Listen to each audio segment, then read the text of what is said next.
1010, investigated reported disturbance at Acer Plaza. 10-4 dispatcher, verify address. It's Acer Plaza, repeat, Acer Plaza.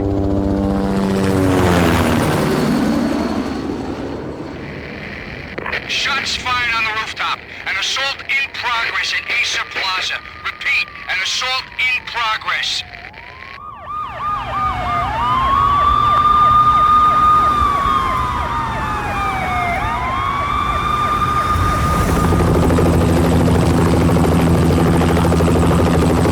It's a war zone down here.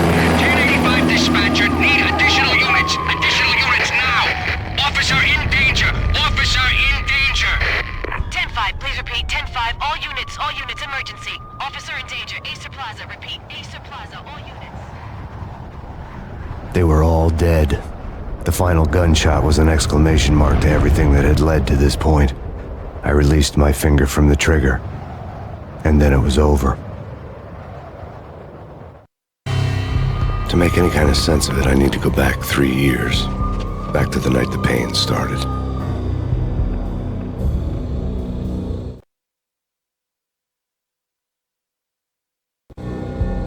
I was still on the force back then. NYPD, Manhattan, Midtown North Precinct, Hell's Kitchen. So when are you coming to work for me, Detective Payne? You'd make me work undercover in some hellhole. Sorry, Alex. Michelle and the baby come first. See? My last smoke. It's bad for the baby. That's you, Max. A regular Boy Scout. See, Alex. Still on for poker Thursday night, right? Like taking candy from a baby. Life was good. The sun setting on a sweet summer's day. The smell of freshly mowed lawns. The sounds of children playing. A house across the river on the Jersey side. A beautiful wife and a baby girl. The American dream come true. Honey, I'm home. But dreams have a nasty habit of going bad when you're not looking.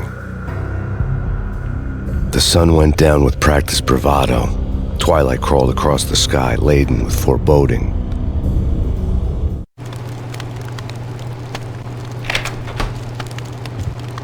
Michelle, honey, anybody home? I didn't like the way the show started. They'd give me the best seat in the house, front row center. What the hell? Something ugly had been tattooed on the wall, a map of things to come. It was a poisoned syringe, a magic tag full of diabolical meanings.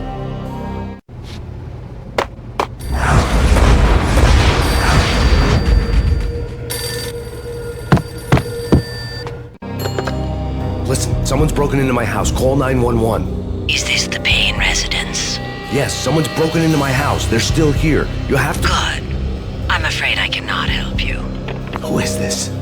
Hello?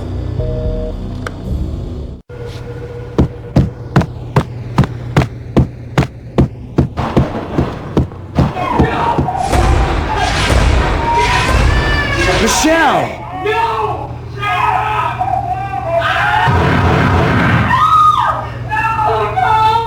No, man! It's coming. Freeze! NYPD, drop it! Coming!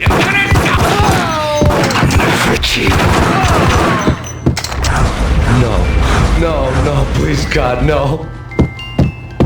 Bless your fallen angel!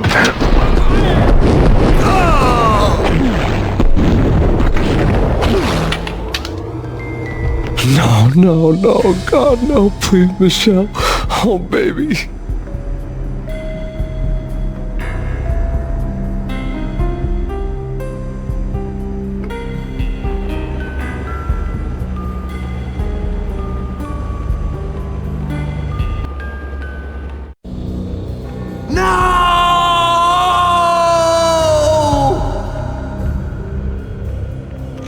That was 3 years ago.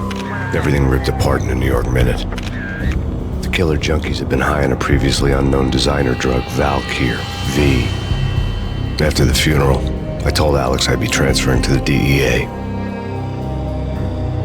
It took us 3 long years to get a break in the Valkyr case.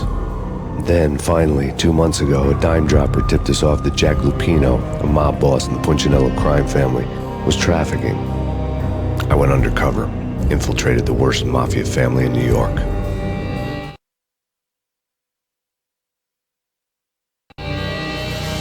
came in from the cold and the dark. Outside the city was a cruel monster. I've been slowly working my way from the small time to the big fish, trying to get to the source of the drug.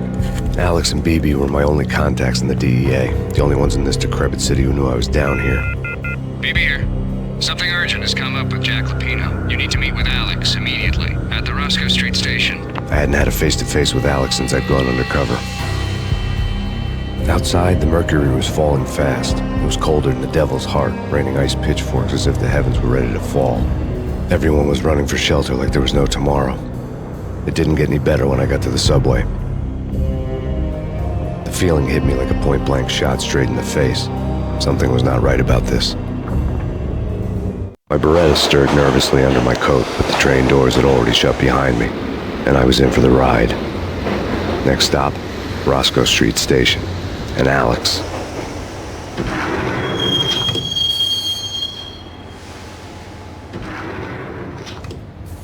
The station was drenched in gloom. Alex was a ghost, nowhere to be seen. I'd have to look for him.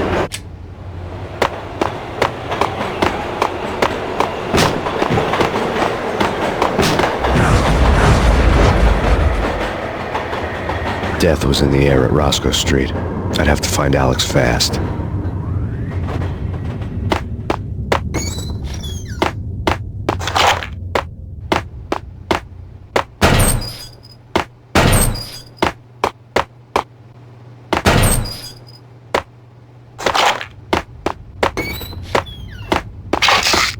The pills would ease the pain. Wasn't Jake supposed to take care of this?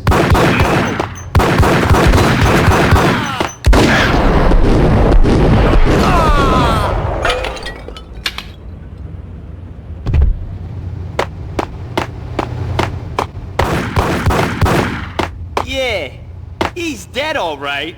Hey, it's me you're talking to.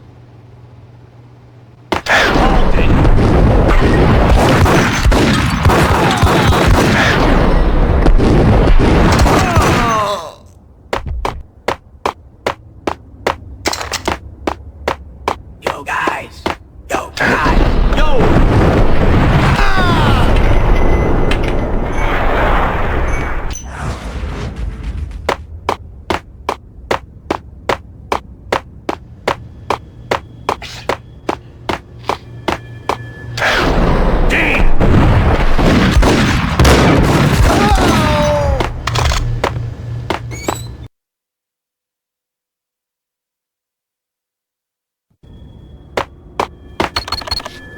The security panel let out a mocking cackle. I'd need the right code. That's bad. You think? Yeah! What the?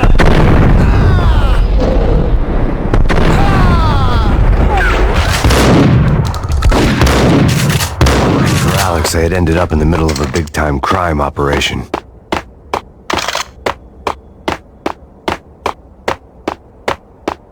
Kiss me goodbye.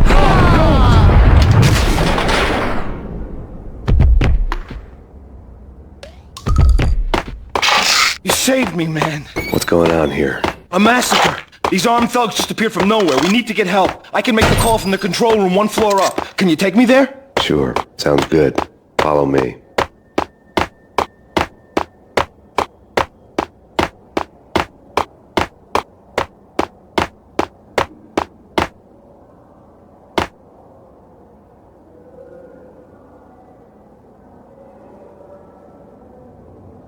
Home free. This way.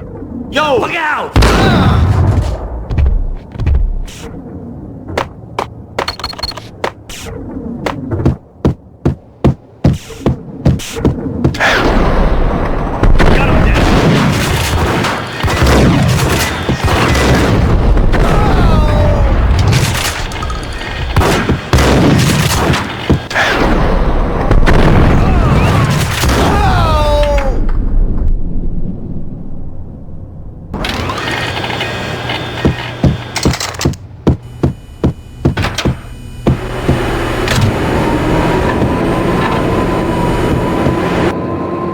The train lit up like a Christmas tree. Power was back on.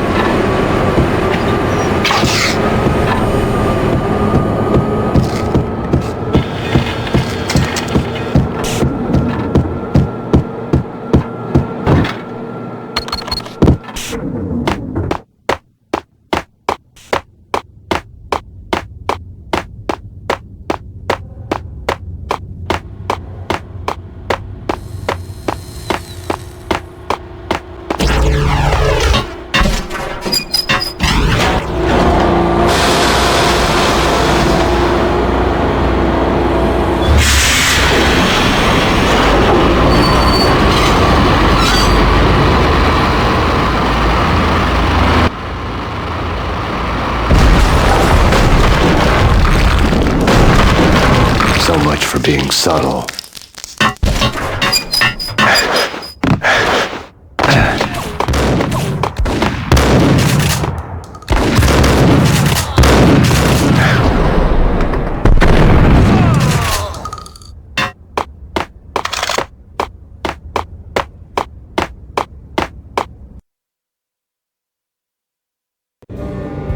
The rusty door led to an abandoned part of the station, closed off since the early 40s. Something big was going down at Roscoe Street.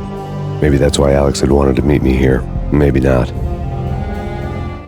One way or the other, I was gonna find out.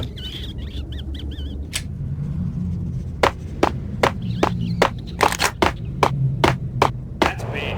That's... Yo!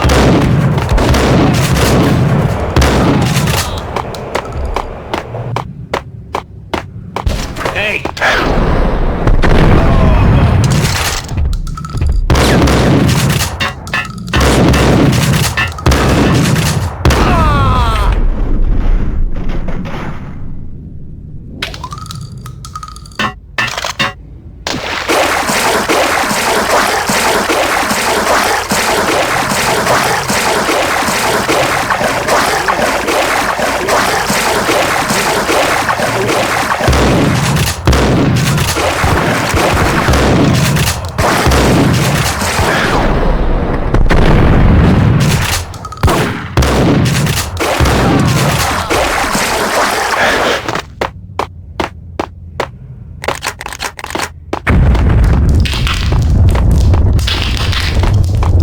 Was that?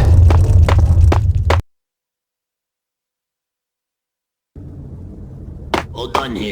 Give me the detonator. What are you talking about? The detonator. I thought you'd bring it. You were supposed to bring it. Yeah, right.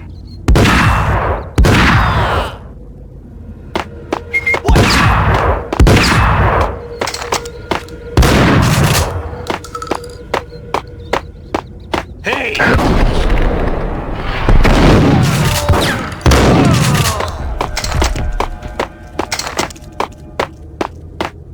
Okay, fellas. The police are on their way. New York's finest. They're gonna be here soon. So stick to the plan. We've got our own private exit route. In and out, do your thing. Wham bam, thank you, ma'am.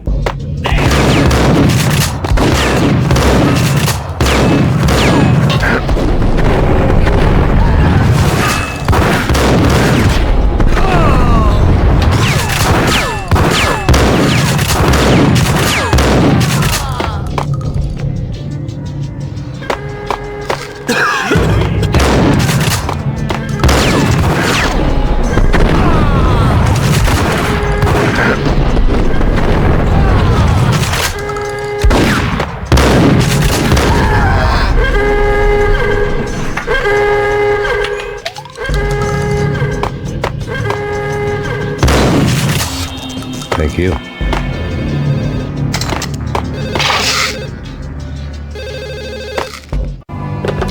We come to you now live from the crime scene.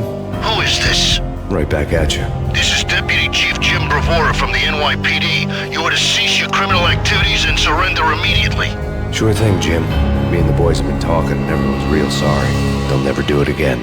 Who the hell is this? Being placed at the scene of a bank robbery wouldn't have tipped the odds in my favor.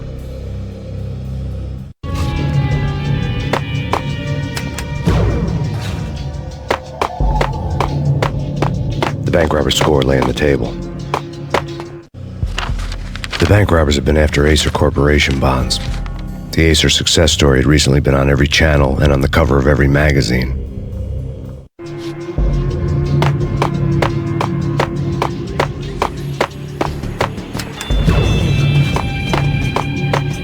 The bank robbers had left their tools on the table. Judging by the detonators, the crooks had bought enough explosives to send Lady Liberty into orbit.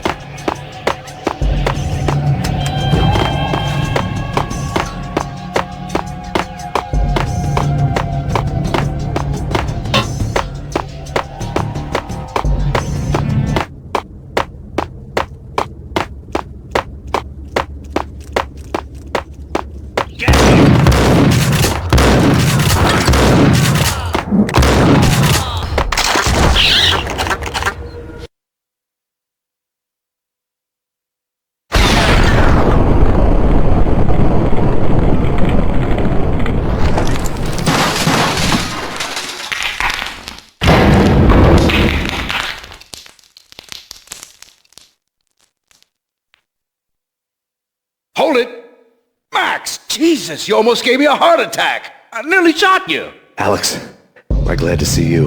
What the hell's going on? There are more corpses here than at the city morgue. It's an armed robbery, a tunnel job straight to the Roscoe Bank vault through the old station wall. Is this why... This is Lupino's gig? This is Lupino's doing? Lupino's men? Really? You sure know how to pick a place? Can you get through? No, it's locked. We gotta get out of here. If it's Lupino, it's... Alex? Alex!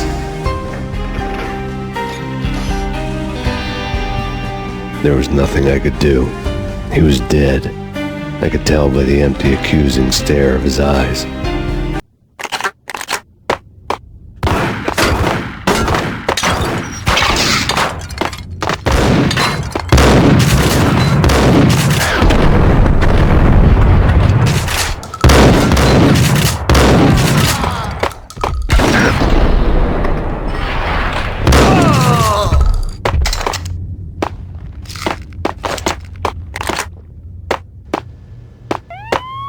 Let's get the hell out of here!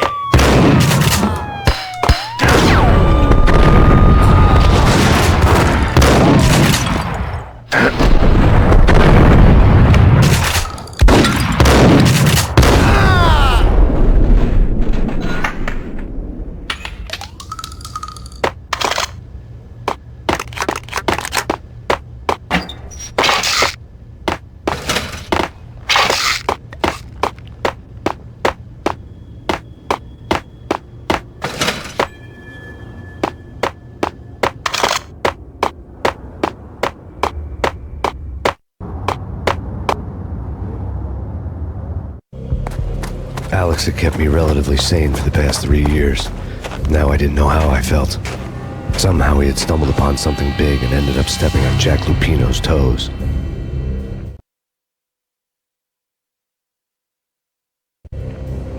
Lupino ran his racket of sex, drugs, and contract killings from a sleazy hotel in a slum block of tenements.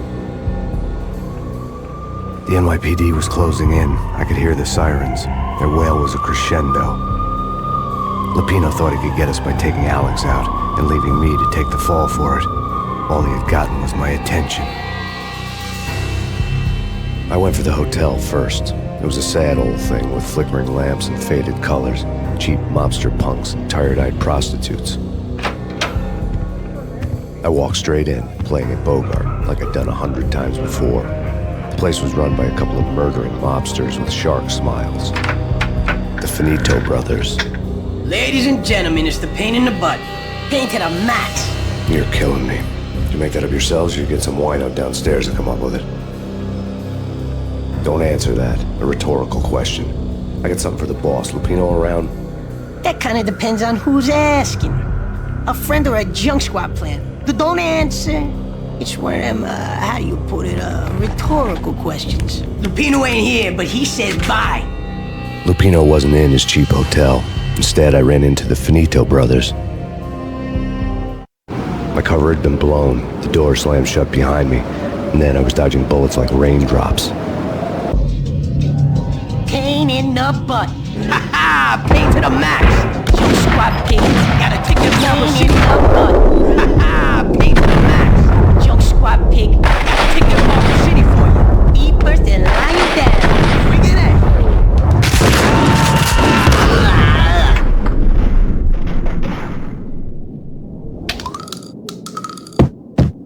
A letter on the desk caught my eye. I had met Lupino only once. The gangster ran all his rackets through his right-hand man, Vinny Gagniti. Gagniti was a high-strung whiner on the verge of breaking apart, like an overamped Energizer bunny. He had the brains to run the business, but he lacked the balls, always falling short, taking his frustration out on underage addicts and call girls.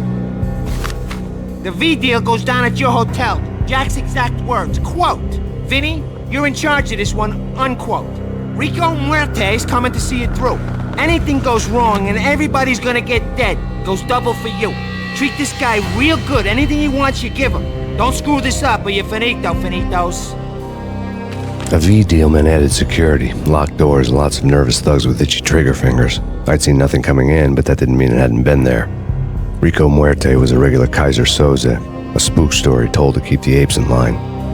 313. The Finitos had scribbled Muerte's room number on the note's margin.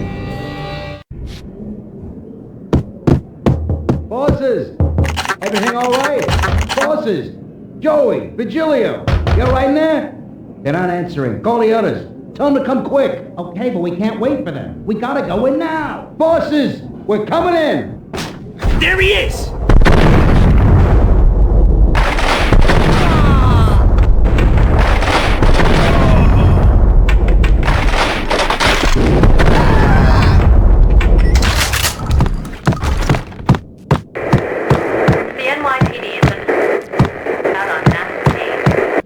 In his press conference today, the mayor stated that Valkyr represents a clear danger to New York and called for drastic actions to eliminate the problem. On today's top story, the Valkyr crisis worsens with the murder of DEA Special Agent Alex Balder. Special Agent Balder had been shot repeatedly from a point-blank range. The gunman has been identified as Max Payne. The noose is sure to tighten around this fugitive criminal as more NYPD units join the search to apprehend him. I had just gotten my 15 minutes of fame.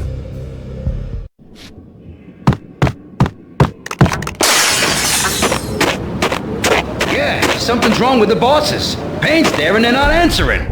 Let's go already. Payne's gonna pay. Hold.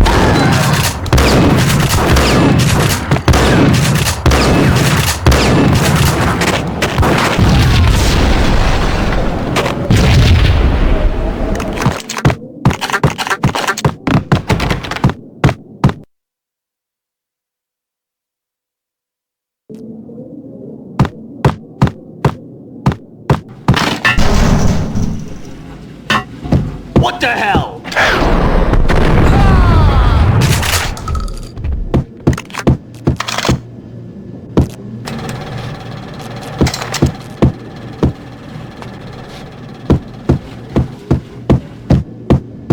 Previously on Lords and Ladies.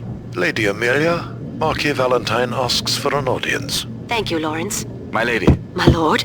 And now, an all-new episode of Lords and Ladies, brought to you in part by the Sir Corporation.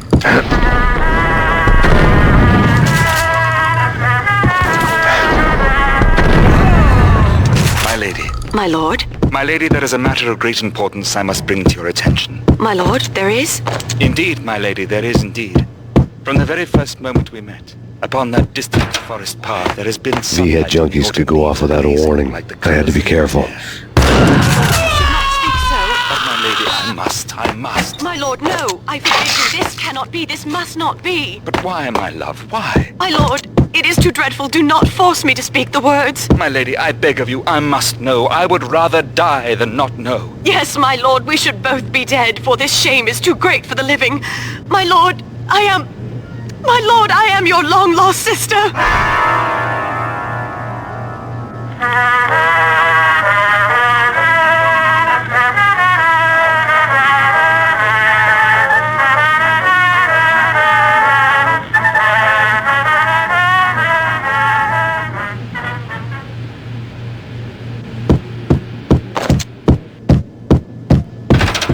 It's Payne!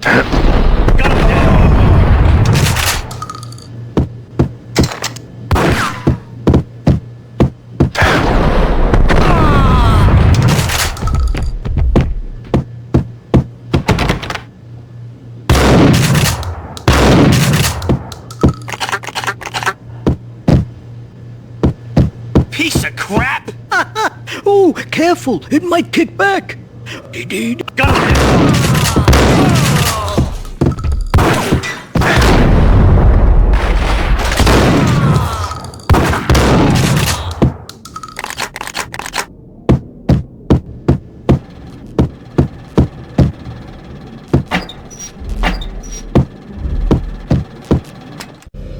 Tonight, the city's fight against the nightmare drug Valkyr took a turn for the worse, as DEA Special Agent Alex Balder was found brutally slain at the Roscoe Street subway station.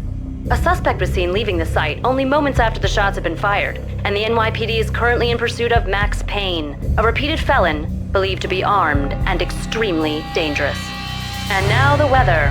The worst winter storm in recorded history continues to pound the city. The NYPD has been...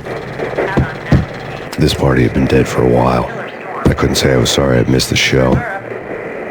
Take whatever steps necessary. Here stated that Valkyrie represents the NYPD is out on Max Payne. Killer Storm. Chief Jim Rivera. Take whatever steps necessary. Here stated that Valkyrie. Get away. Get away. I think I died. There!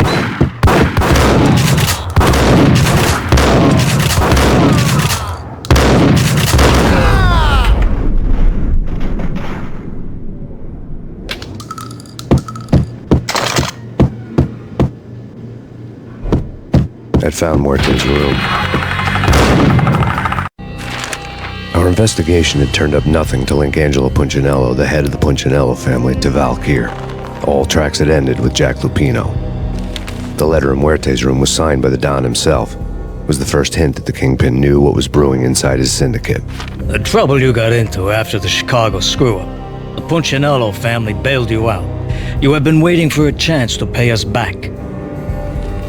One of our trusted boys has a monkey the size of King Kong on his back. We need your special skills for backup on a major deal. Collecting evidence had gotten old a few hundred bullets back. I was already so far past the point of no return I couldn't even remember what it looked like when I had passed it.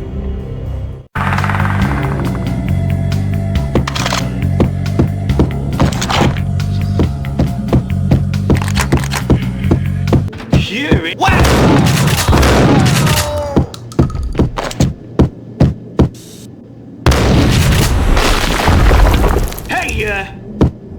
Oh, God damn! I thought it was a bomb for sure. Nah, the Russian wouldn't dare. This has been waiting at. Hold it!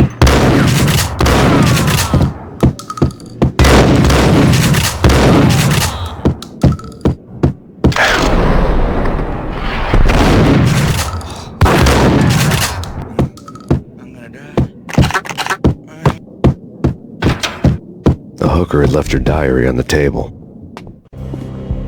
The diary belonged to a hooker named Candy Dawn. The read would have made a vice cop blush. Had talks with the mystery hag over the phone again.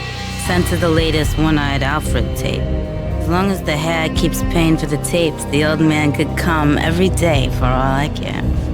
She had a nice sideline, making secret X-rated flicks of her clients and selling them to the highest bidder. It would get her killed if her V-fix for the day didn't do it first.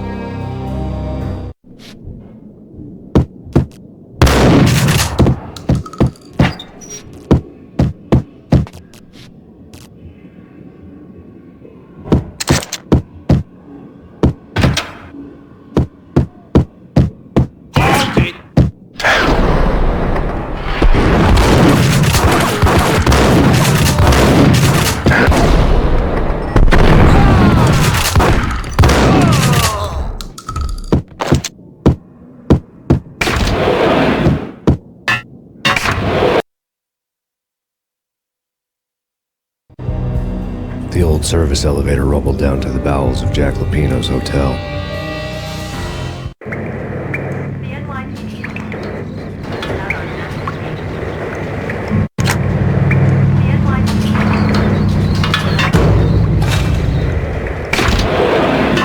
It was freaking crazy. The cops were doing a full-scale siege next door. More get up.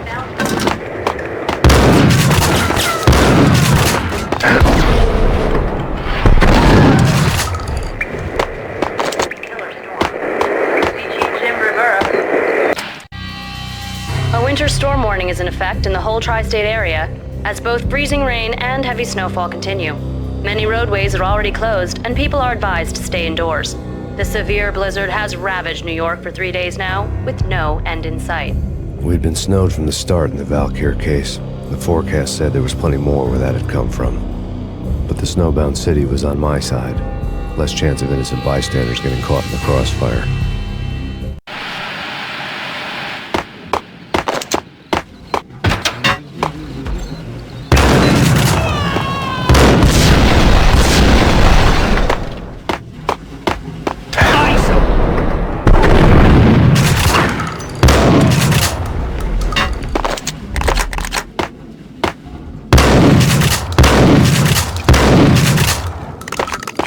Hold it!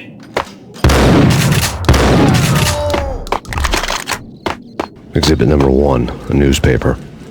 A dead man tied to a chair lay on the boiler room floor. Captain Baseball Bat Boy has an unbeatable track record in superhero death matches. But a 6-pack of root beer gets me every time. The murder weapon was a baseball bat, now lying in a pool of drying blood next to a newspaper folded open on a Captain Baseball Bat Boy comic strip.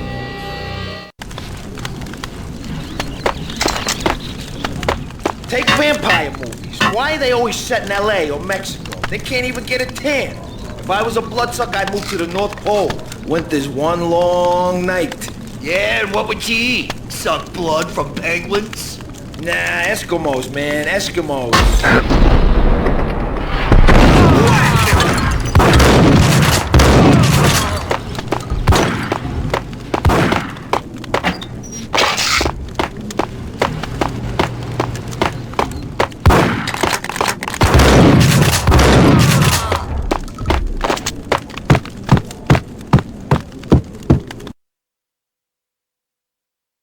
Chill with the guns. Trust me, you don't want to piss Muerte off.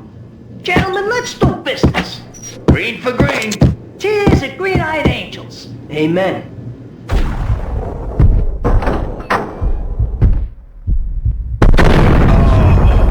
Got him down.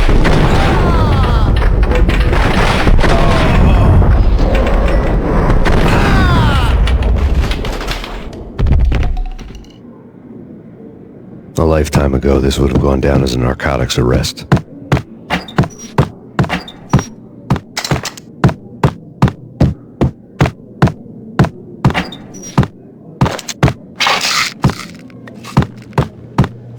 There was a key on the table.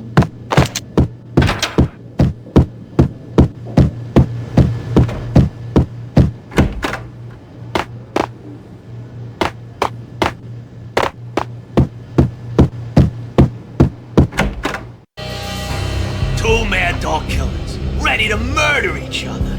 They step into the next room, and I'm thinking, now they're gonna do it. But no.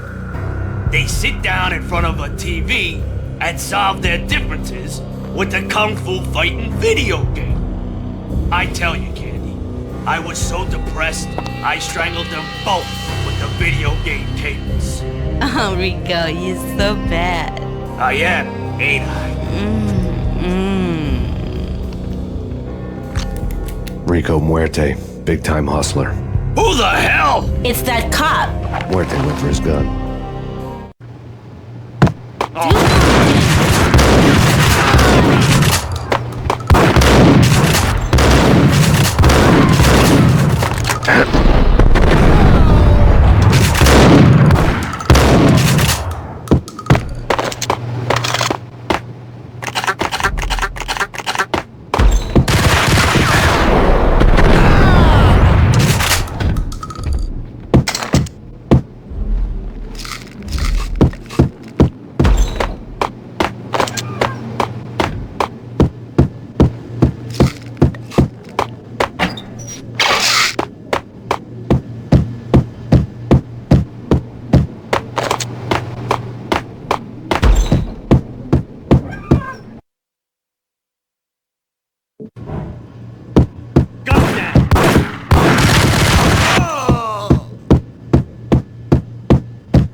The antique switchboard was still in use.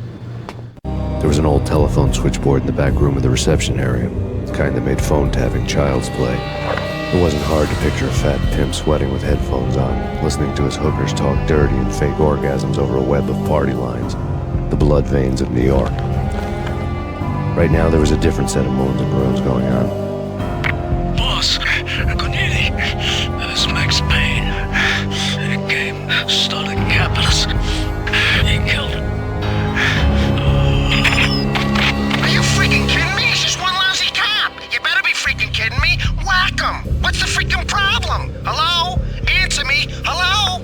The word was out. A deadly virus released into the city's corrupt circulatory system. Something wicked this way comes. Max Payne at large.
turn around, walk away, blow town.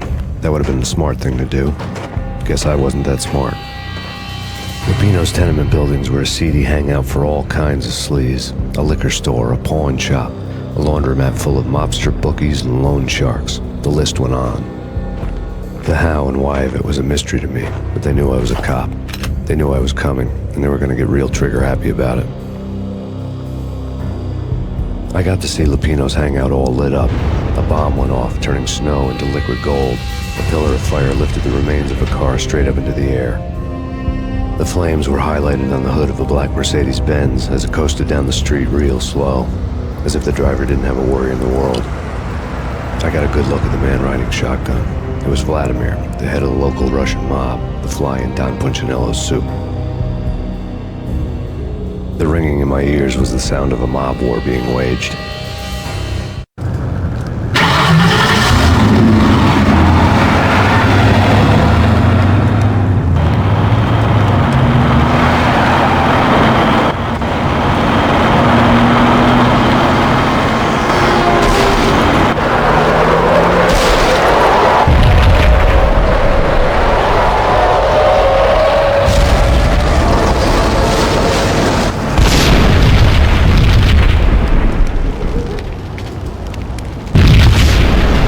Exploded inside the closest slum building. It was a lucky break. The goons inside were spooked, but luck always came with a price tag. More bombs could still be ticking inside, and the cops would already be on their way. Jack Lupino's suite was on the top floor. At least it used to be, before the explosive makeover.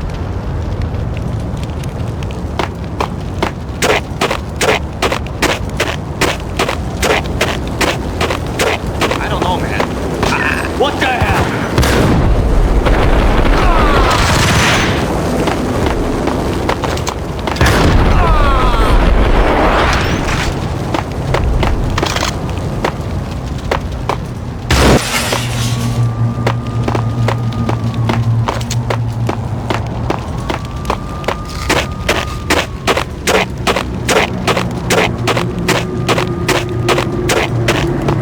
The headlines were a depressing read. The headlines were screaming bloody murder. The storm was a screaming duet with the approaching prowl car sirens. It was all a scream when you were down for the count and wanted for murder.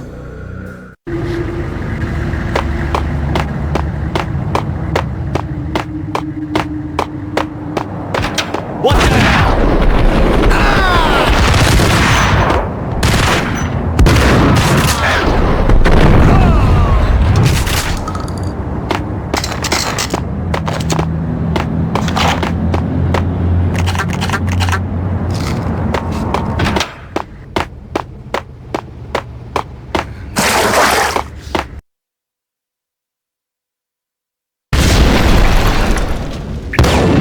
Rigged with explosives.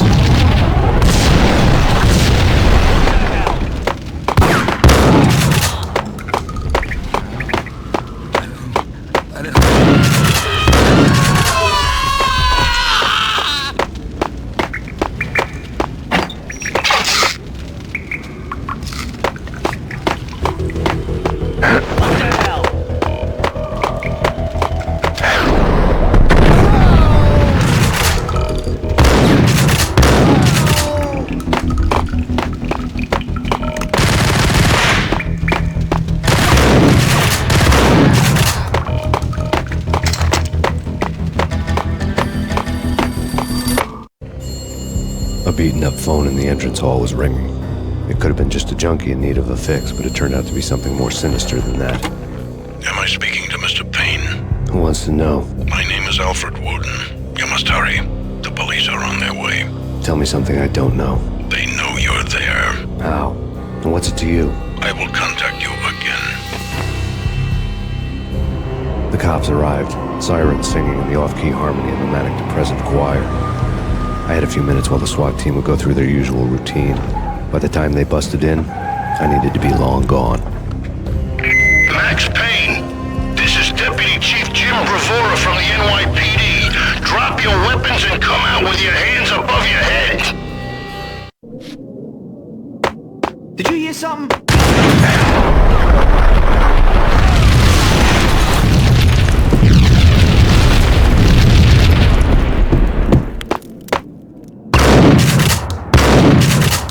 Someone had left a letter on the counter. Suddenly it all made sense. The bombs, the Russian mob boss making an appearance in person. Gognitti was his usual self, all talk and no walk. After our hit, the Russian has only a couple of guns left and they can be bought. There's no freaking way he has the guts to try anything after that. As it turned out, the Russian had plenty of guts. One thing you could count on, you push a man too far and sooner or later he'd start pushing back. There was a key on the shelf.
Bombs had destroyed all the stairs up to Lupino's office. The alternate route led there by way of adjoining rooftops.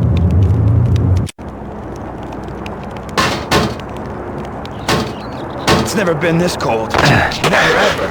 It's like the sky's falling. Yes, sir. It's the end of the world as we know it. And I don't feel fine. I don't feel anything.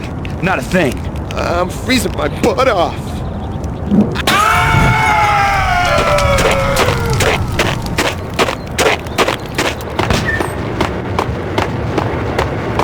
To get to the roof, I'd need to get to the elevator through the locked door up ahead. Pizza delivery. Never seen you before. Buzz off, Joker.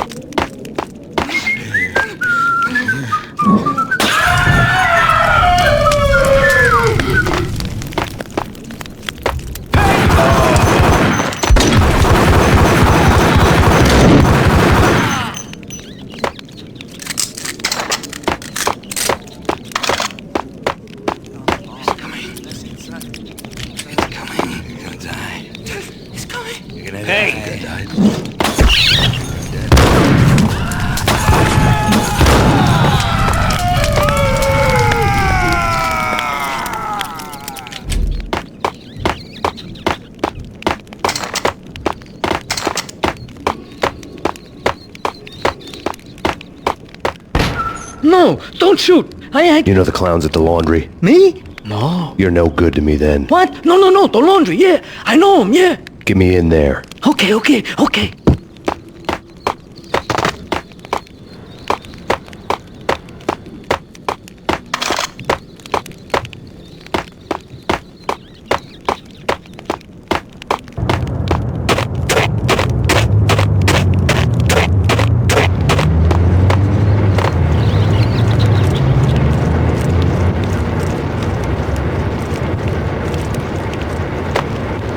It's me. Open up.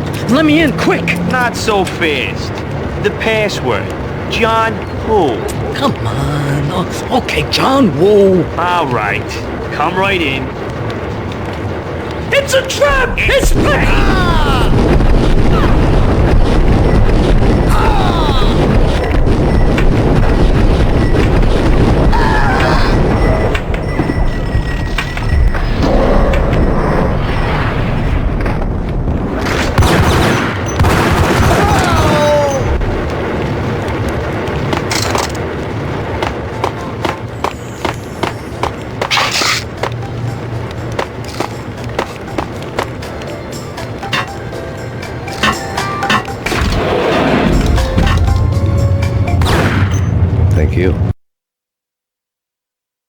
Yeah,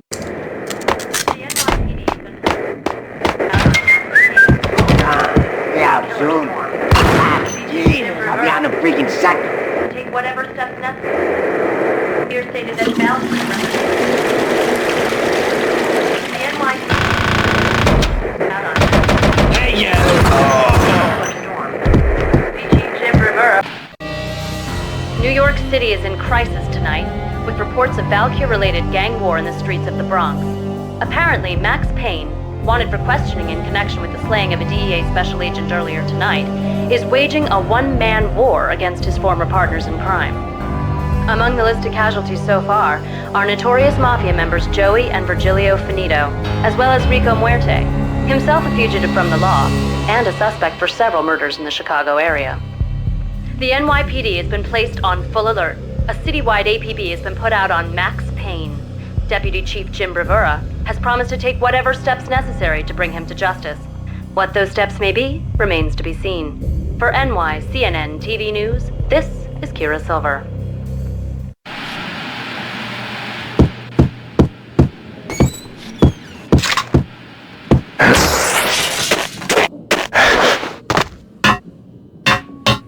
This week on Address Unknown. To go there.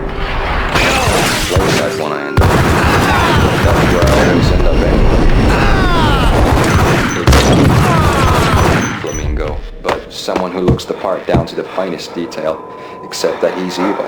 I'm hiding in the shadows, watching it all unfold. The Flamingo speaks. He can speak here. It says, mirrors are more fun than television. That's mirrors are more fun than television. Somehow I know this, just don't ask me how. And I, not me, but my double, nods and smirks at this like it was the funniest thing in the world. And then something goes wrong, and suddenly they know I'm there, hiding behind them, and they both turn to look at me with cold eyes. And the Flamingo speaks again. Threshold tolerant angels. I have no idea what that means.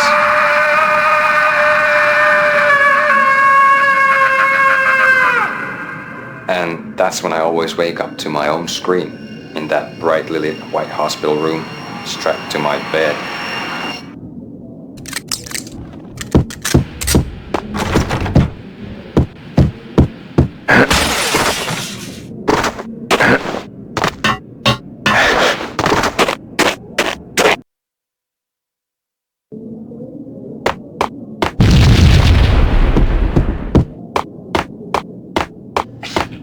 Red, blue, or green? It's always red or blue in the movies. So, green? No, not the green.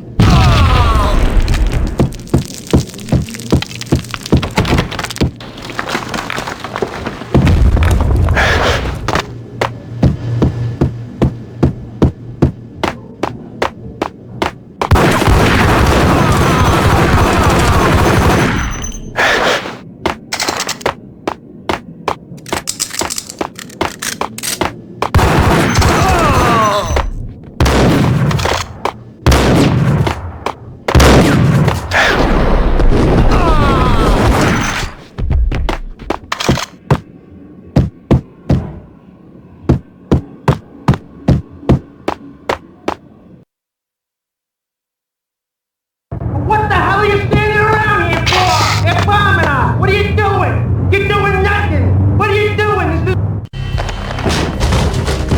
Vinny Gognitti, just the man I've been killing to see. Payne? Freaking fed. I knew from day one there was something screwy about you.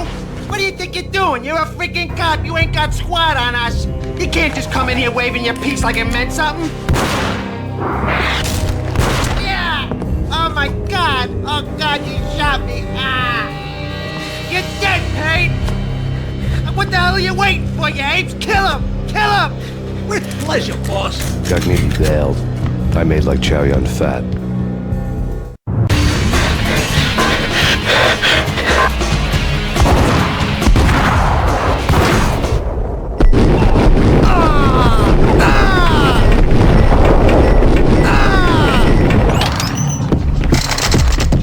A crumpled letter lay on Gognitti's desk. The letter was addressed to Don Punchinello, but Vinny had never had the nerve to finish it. Jack's gone voodoo. Just the other night, he shot Dino because he wanted to see what his brains looked like splattered on the wall. He's a freaking mad dog. We're running out of men and business fast. Gugnetti had been living in mortal fear of his boss. Jack Lupino was a psycho.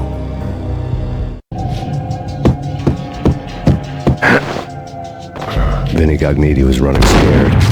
He could run, but with a bullet in his stomach like a broken bottle of Tabasco, he was quickly running out of time. He knew where his boss was, and I wanted to square things up with Jack Lupino.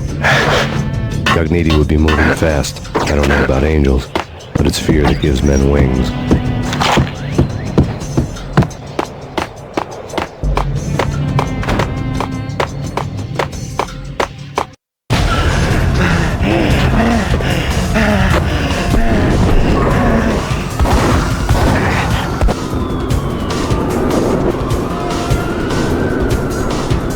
Gugnetti hitched a ride.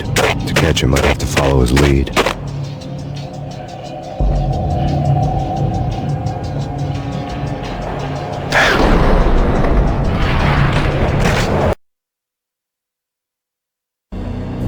This was my second train ride of the night. The way it started didn't promise anything better than the last one. Freezing wind tearing at my face like sandpaper and razors, ice hard and slick under my hands and feet. Somewhere in the background, the wail of sirens, the city howling after me. New York sped by in fast forward, dark rooftop water towers and a dead forest of antennas and chimneys, all a blur. When the train he was riding slowed down, Gugnetti made his move.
It's Payne! He's coming down the stairs! Shoot the bastard! Okay, boss, you got it. No problem.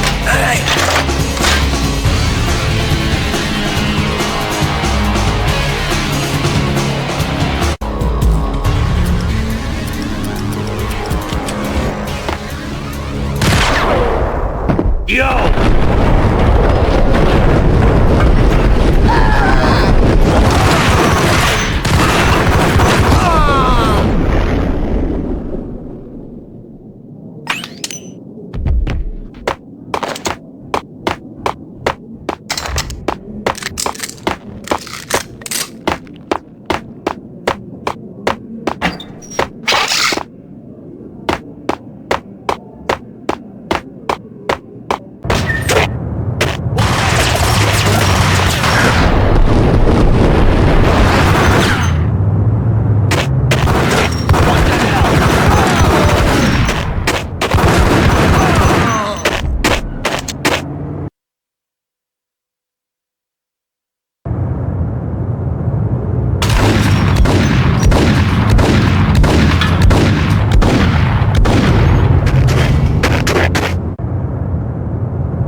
wise guy. Freaking rich.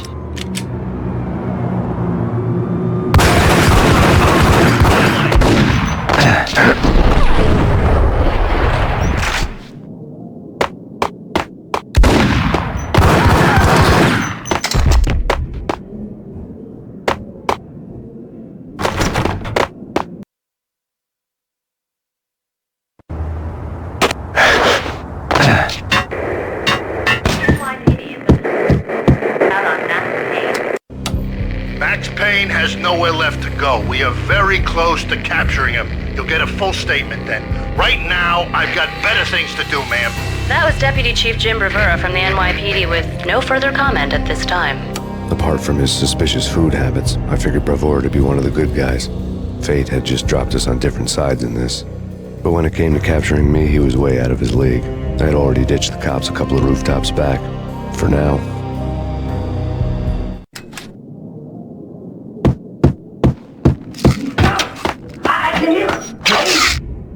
Keep your guns pointed at the ice.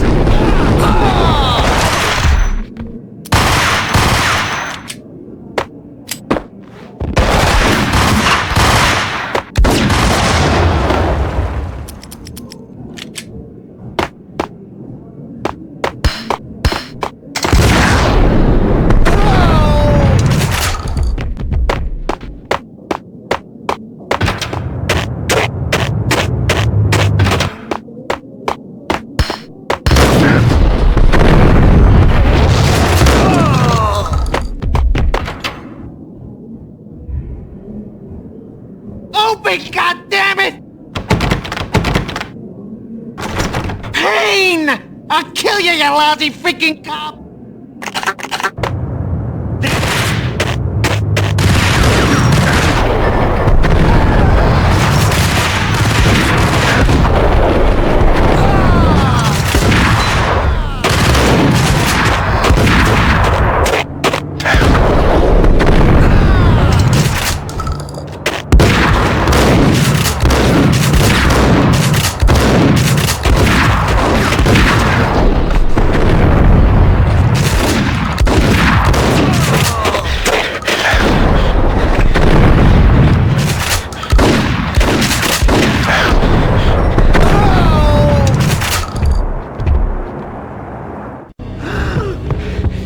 Gagniti ran out of steam in a dead-end alley with steam boiling out of the sewer grates like all the fires of hell were burning high beneath us. It was shakedown time. Where's Lupino? Screw you! Bad start, Vinny. Ah! Police brutality! I rate pretty high on that. You can't just hurt me in cold blood! Just keep telling yourself that. Listen good, Candyman. I'm not gonna be anybody's fall guy. I wanna know where your boss is hiding. There was no glory in this. I hadn't asked for this crap. Trouble had come to me in big dark swarms. The good and the just were like gold dust in the city. I had no illusions. I was not one of them. I was no hero. Just me and the gun and the crook. My options had decreased to a singular course. I'll tell you, just don't hurt me no more. Lupino's at Ragnarok, the nightclub. Book me, take me, haul me to the freaking jail, just don't hurt me. Your rights will be ready at your funeral.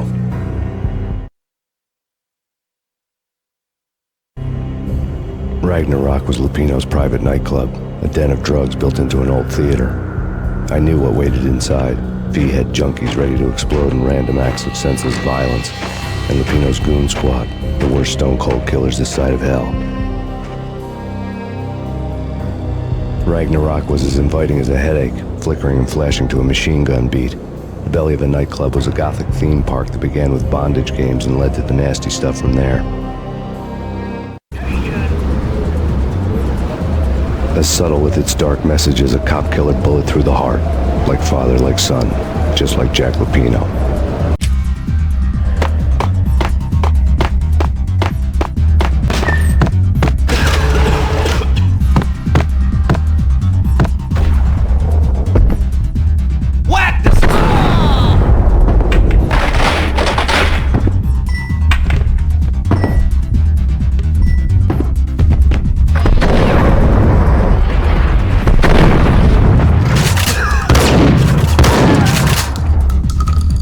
had never been a bestseller.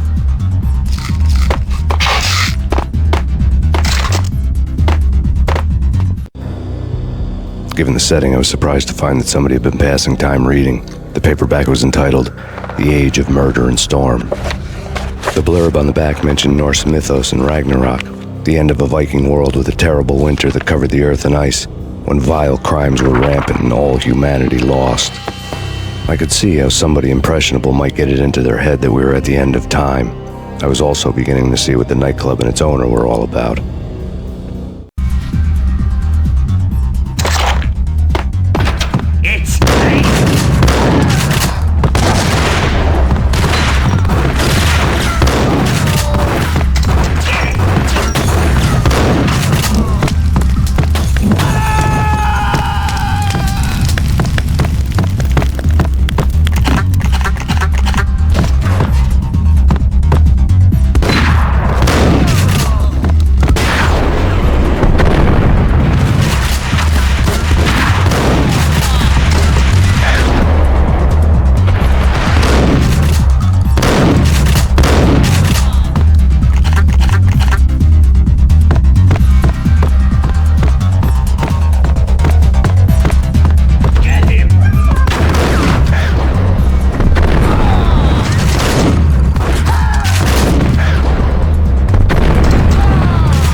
Had been piled on the table. The room was stacked with light reading, such as Necronomicon, Witchcraft, and Paradise Lost. Old exotic titles like Malleus Maleficarum and De Umbrarum Reini Novum Portus, books with pentagrams on their covers, all dealing with the occult and the infernal, lying between stacks of horror videos and a couple of Ouija boards. The only thing I could take seriously was the thought of Lupino taking it seriously. He had been spending a lot of time getting intimate with the guy downstairs.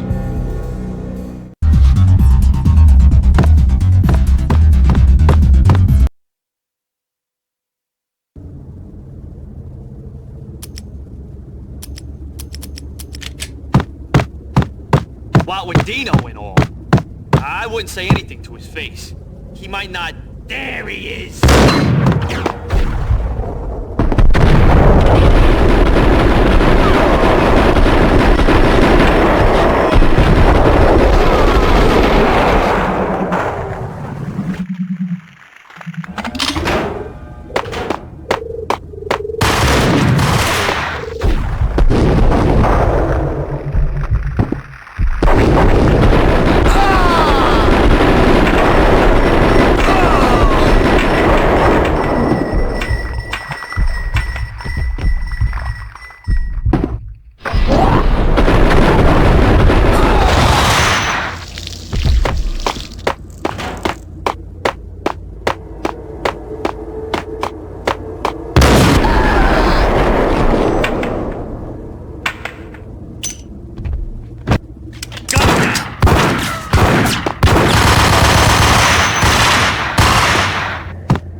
the backstage area led to Lupino's inner sanctum.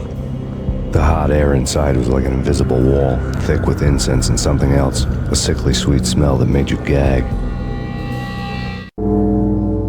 This was the rotten core of the Big Apple. Lupino lurked somewhere ahead, like a spider at the center of his web, waiting. The vapors in the air started to make my head swim. Torn pieces of a letter lay scattered on the sofa. Punchinello had threatened Lupino in writing. The note had been torn to pieces, bloody fingerprints all over it. Don't want you to think that one of my boys is not playing with a full deck. Shape up, Jack. We are running a business here. I'd hate to send the trio to strong-arm you. The trio were the Don's notorious henchmen. It was obvious that Lupino hadn't been intimidated by the threat. Lupino's notes covered the table. Jack Lupino was crazy, all right. The table was scattered with notes of demented arcane nonsense written in rusty blood, a mishmash list of demons, devils, and dark gods evoked. Beelzebub, Asmodeus, Baphomet, Lucifer, Loki, Cthulhu, Lilith, Hela, blood given to you all. He was after that old Faustian deal, your soul for power and fortune. Just sign on the dotted line with your blood. Lupino's notebook lay on the pedestal. Jack Lupino was crazy, all right. Mythic wolves, let loose to devour the sun and the moon. Lupino is the wolf. I'm Mr. Beast, the big bad Fenris wolf. I'm the end of the world man, wearing the flesh of fallen angels. After Y2K, the end of the world had become a cliché. But who was I to talk? A brooding underdog avenger alone against an empire of evil, out to right a grave injustice. Everything was subjective. There were only personal apocalypses. Nothing is a cliché when it's happening to you. The flesh of fallen angels! Come to me all! Astaroth, Beelzebub, Asmodeus, Baphomet, Lucifer, Loki, Satan, Cthulhu, Lilith, Hela! Blood to you all! Secrets living under the skin of reality. I've seen it. The corruption of flesh.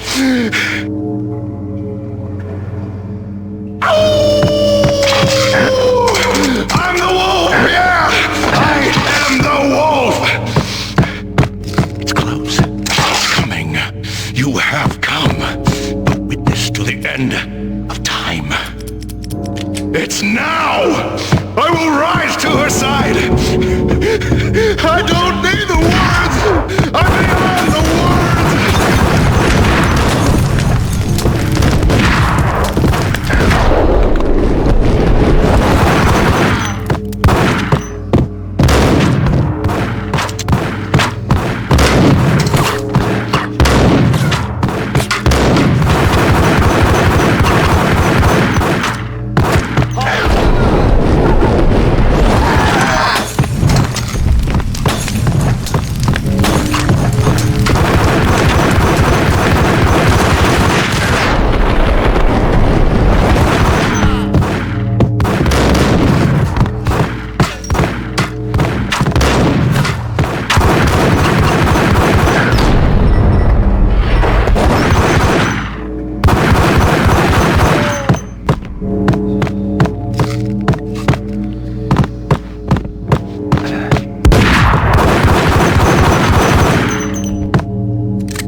I'd known there'd have to be a catch in it somewhere, and this one was the Empire State Building of catches. Lupino was pumped up and dying to go 15 rounds with a mutant alligator. And then he started this spooky monkey talk, straight from a bad dream. Mine. I have tasted the flesh of fallen angels. I've tasted the devil's green blood. It runs in my veins. I've seen beyond the world of skin, the architecture of blood and bow and arrow. Death is coming! She is coming, and hell follows with her. This is the twilight winter. I am ready to be her son. Her time is now, and all who stand in her way must die!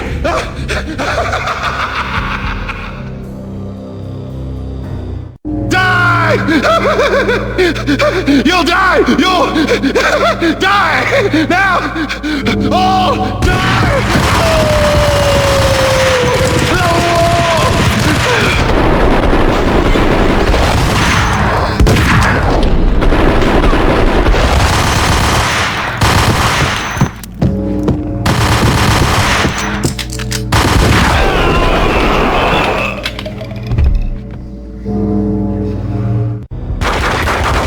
Finally went down. I wanted to make real sure he'd stay that way. V was a bad monster. Turned them into friggin' zombie demons from outer space. I think he's dead already. Huh? And that's when it happened. But dead or not, you've got the wrong guy. In stepped this knockout femme fatale holding a gun to my face. I returned the favor.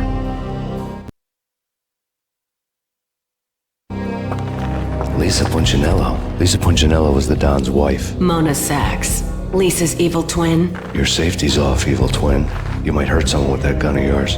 Lisa's the damsel in distress. I'm the professional. I'd blow you away without batting an eye. Sure, and you can check out my credentials splattered all over this joint. Jack couldn't have framed you. Not the state he was in. We're after the same slime bag. Angelo Punchinello's the one who murdered your friend and framed you with it. You know this for a fact. I've got my sources. I don't have a clue these days. I just shoot them as they come. Who put a contract on the Archfiend? This one's mine. I hate the guts of that sadistic wife-beater. Why not pool our bullets for this one? I thought you'd never ask. My finger was starting to twitch. How do you like your whiskey? I'm easy, as long as you don't try to slip me a Mickey. You're a real angel, Max. It was good stuff. Tasted sweet as honey going down. Nothing personal.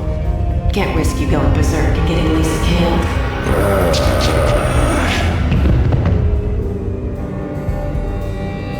The nightmare was always the same. Violent shapes moving in darkness, old and ugly. The killer's mad laughter was a riddle filled with wicked innuendo.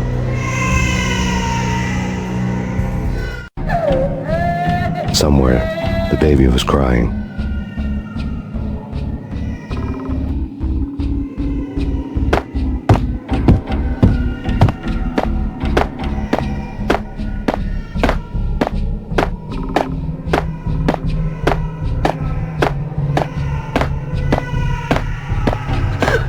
Max, no, please, Max. Why? I didn't mean to. I'm sorry.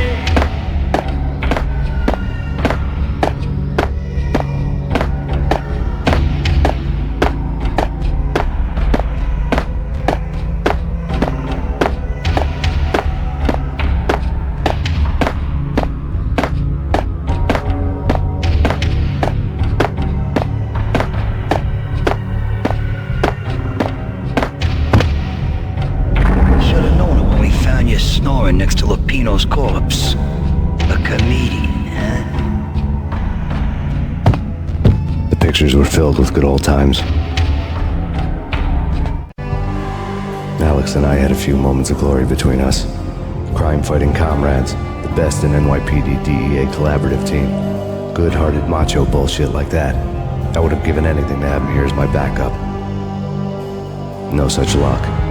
No luck at all. Michelle looked at me from the photo. The Payne family. Happiness captured in a Polaroid moment. I had thought it would last forever, till death do us part. I didn't want to think about it. As long as I didn't, it could never happen. But I had broken my own rule. The thought had already slipped in. Fear was rusty needles poking at my brain. Cold and scaly, it slithered down my chest.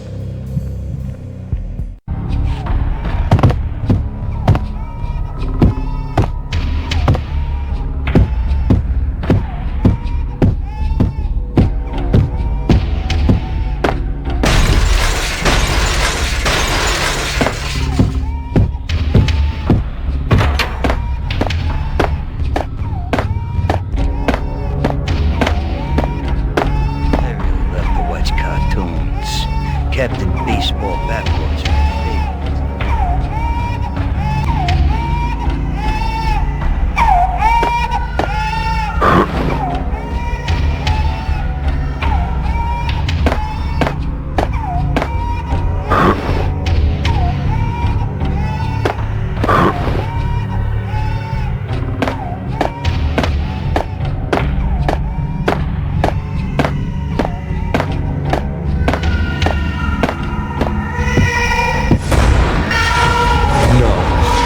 No, please, God, no.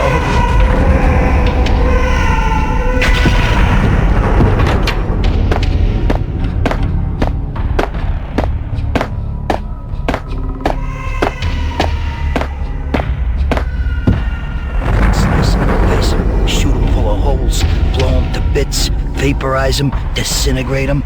No matter what you do, they'll still be back, good as new. Michelle's diary lay on the table.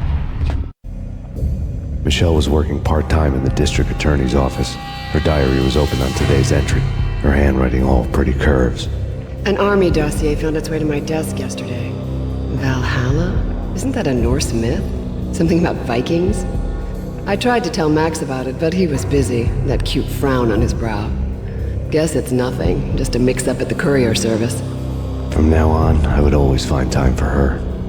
It was a hollow promise. Too little, too late.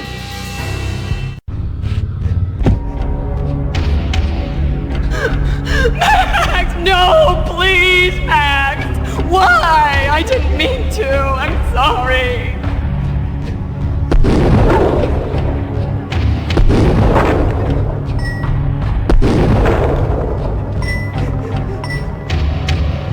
Murderer! You killed her! Nothing like that ever happens in the real world.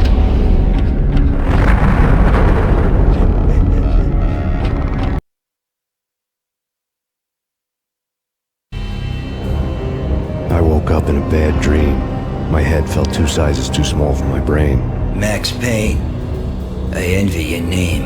And the killer was smiling. Pleased to meet you. I'm Frankie the Bat Niagara. Niagara, as in you cry a lot? He had a baseball bat and I was tied to a chair. Pissing him off was the smart thing to do.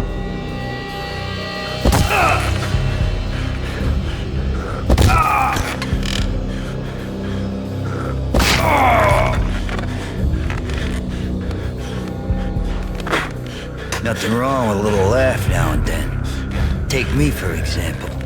I love to watch cartoons. Cartoon violence is a fascinating thing. Let's take a break. I need to take a leak and maybe grab a cold one at the bar. Don't worry. I'll be back to finish this off. And then, it's checkout time. You play, you pay, you bastard. He swaggered out, and the door clanged shut behind him, locks clicking into place. Everyone makes mistakes. Mine hadn't been to crack jokes about the goon with the bat. He'd have cracked my skull regardless. It hadn't even been to trust a girl with a gun. I had blindly gone after the first bad guy on my hit list when I should have been aiming further up the ladder, at the head of the Punchinello family. I couldn't bring myself to be pissed at Mona. Guess I had a soft spot for a pretty face.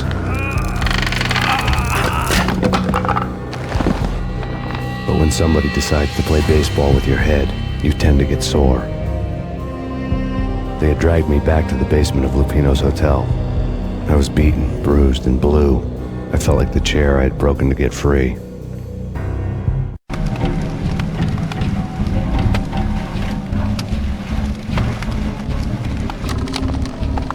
had was Niagara's bat, sticky with my own blood.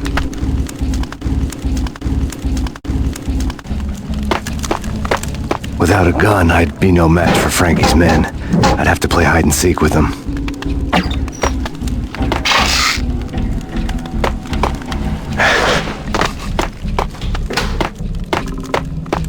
It's Frankie's turf. He'll take care of it. Hey!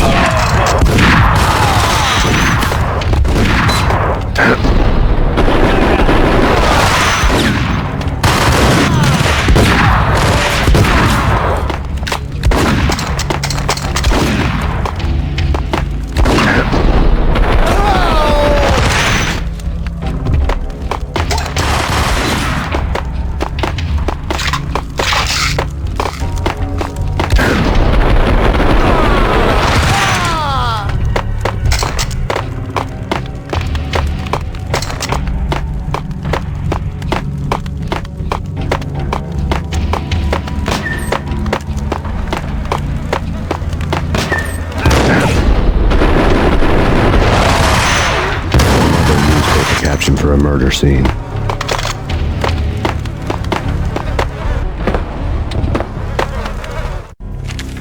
Frankie had left his calling card, a Captain Baseball bat boy strip, next to a sewer passage filled with bodies. You'd better not mess with Captain Baseball, Bat Boy. Even my arch enemy, Bicycle Helmet Girl, swoons at the sight of me. Aha! There were enough corpses to put a mass murderer to shame.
Things were fast going from bad to worse.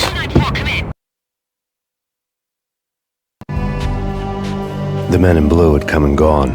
They had decorated the place with chalk outlines and tied it together with yellow tape. The cops who had stayed behind were dead. Frankie, his boys, and I had the place all for ourselves.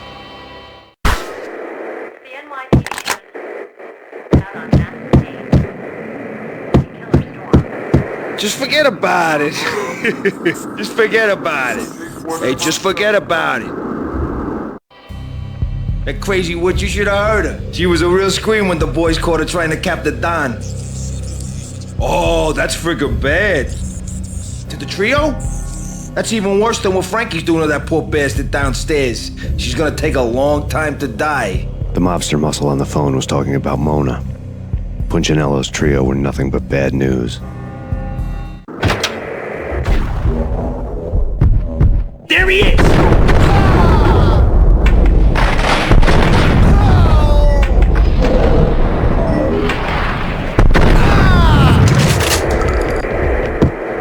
More evidence that Punchinello didn't like me much. The fact fact remains that all the victims so far identified in the Ragnarok shooting have been known criminals, many of whom had large doses of V in their blood. Reliable sources say that Max Payne was also among those killed, although no body has been recovered at this time. Reliable sources. That meant somebody thought the Mafia had me, didn't want the cops snooping around anymore. The body would be delivered to them barely recognizable. Case closed. Don Punchinello had the power to be that reliable source, which was no news. But his news was old news. Framing me hadn't been enough. Don Punchinello had put a hit on me. He wanted me dead, and it had been important enough for him to give written instructions to Frankie about it. Max Payne should die like a dog for the trouble he's caused. Frankie, I know I can trust you to give this matter the dedication it needs.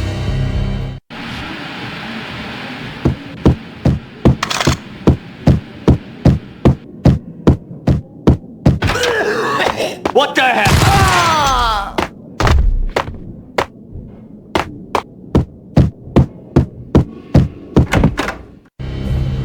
The hotel bar was fast developing quite a history. True to his words, Frankie was there, having a beer. Jesus Christ. How the hell did you get loose? Got bored waiting. Thought, what the hell, we could just as well finish this here. Fine by me. This works out just as well.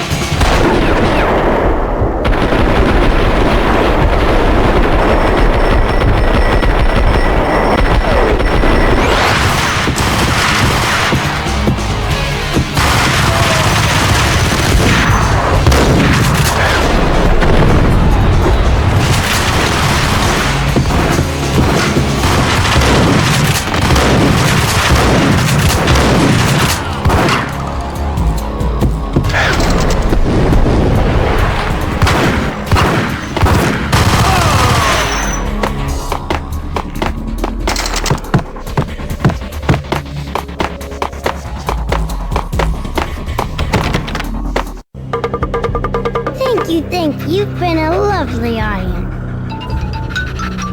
Had enough? I don't play with girls anyway. Unfair! I spotted the tail as soon as I left the hotel. A big black Mercedes. I had seen the car before. That time it had heralded impressive explosions. Vladimir was back.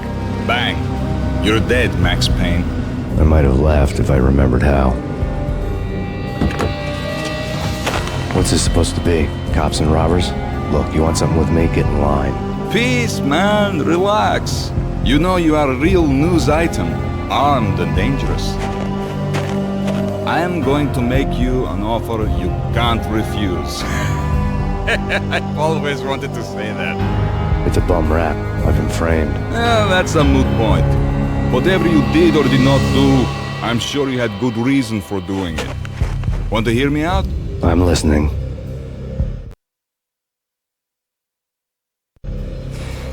Punchinello messing with V is bad for business all around. But that's not all. There is this guy, Boris Dime, used to pull jobs for me. He's the captain of the cargo ship Charon. Now the bastard turncoat has gone over to the other side, Punchinello's. The ship's loaded with high-res hardware, guns, my business. If Punchinello gets hold of that cargo, he's won and I have lost. And you'll have your work cut out for you. If you want to get to Punchinello, you need heavy-duty persuaders. I am just the man to get them for you.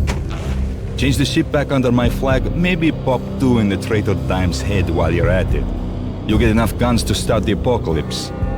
You in or out? Let's get this show on the road. Vladimir was one of those old-time bad guys with honor and morals, which made him almost one of the good guys. None of us was a saint.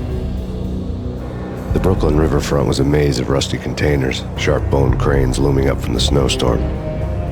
On a night like this, you couldn't help but think of the dark army of dead men sleeping with the fishes, cement shoes in line. No Minotaur lurked in this labyrinth, but somewhere out there, on the clanking deck of his cargo freighter, the skipper of the Chiron was waiting, like the ferryman of the river Styx. Hey!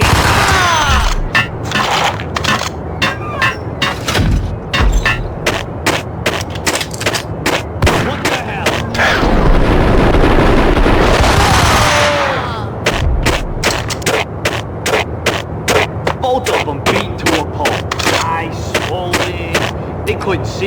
men swaying on their feet, slipping.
way. In here.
I doubted the letter was a receipt.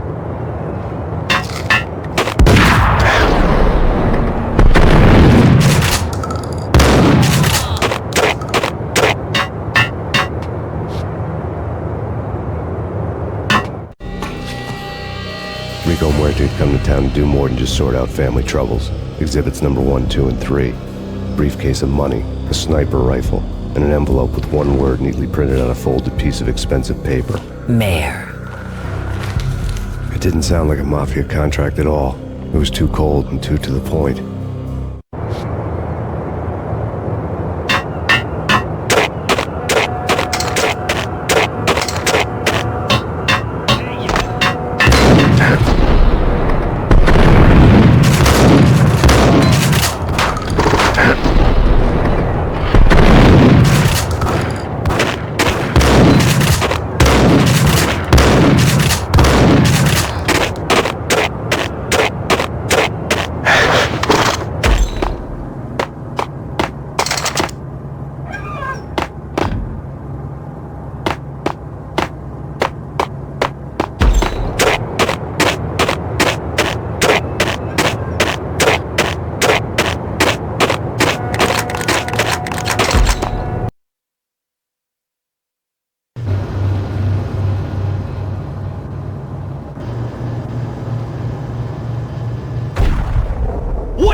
found Boris Dime's ship.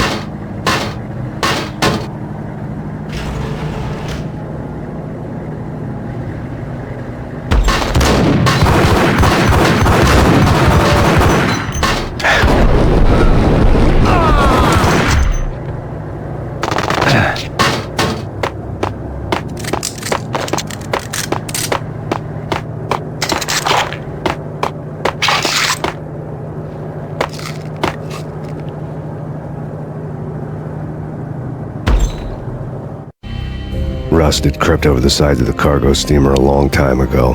Boris Dime would be on board. I'd have to smoke half of his crew to even get near the gangplank.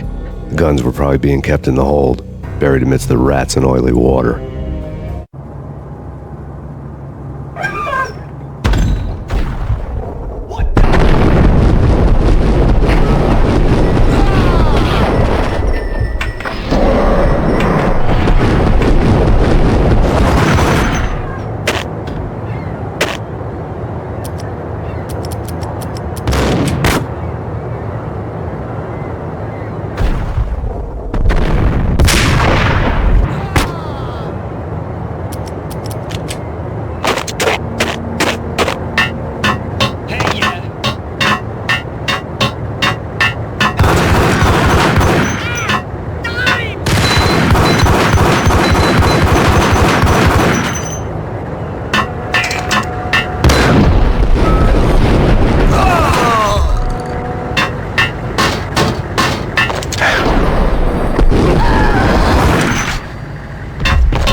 Angie, tell me, how much did Dime cost you?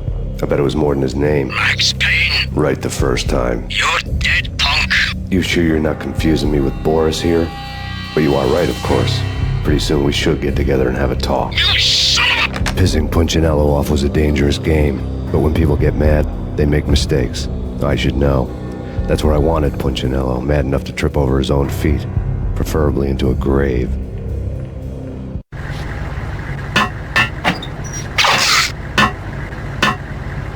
Dime! Dime!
Did you get everything you need? Check.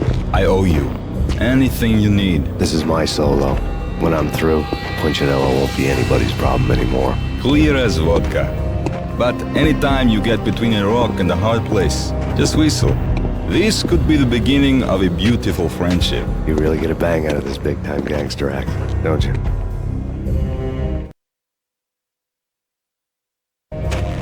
Even with all this firepower, I figured I couldn't get to Punchinello at his manor. I could only hope that he wouldn't pass a chance to hear me beg, to see he's won. This is Max Payne. I want to cut a deal. Payne, you're a dead man. That's what everybody keeps telling me. I got your ship and her cargo. I want to meet. No pain, no gain. Capiche? You know my restaurant? Yeah, I know it. 1 hour. Punchinello's restaurant had seen better days. Snow was falling like ashes from post-apocalyptic skies, but that was outside. Things would soon get hot in the Don's restaurant. I knew it was a long shot, Angelo Punchinello actually showing up, but there was no crime in hoping.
Burning to get me.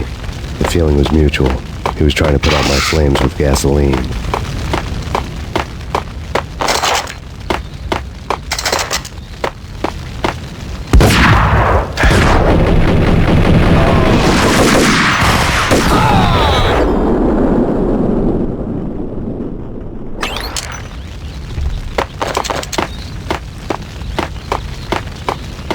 The mobsters have been guarding a real treasure. The way out of this disco inferno. There he is!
Vlad had seen my smoke signals. The Mercedes was revving to go, almost drowning out the Banshee well of the sirens. You coming? We'll drop you off at the Punchinello Manor. Sounds good to me. When this is over, look me up. I could use a professional like you. I'll keep that in mind.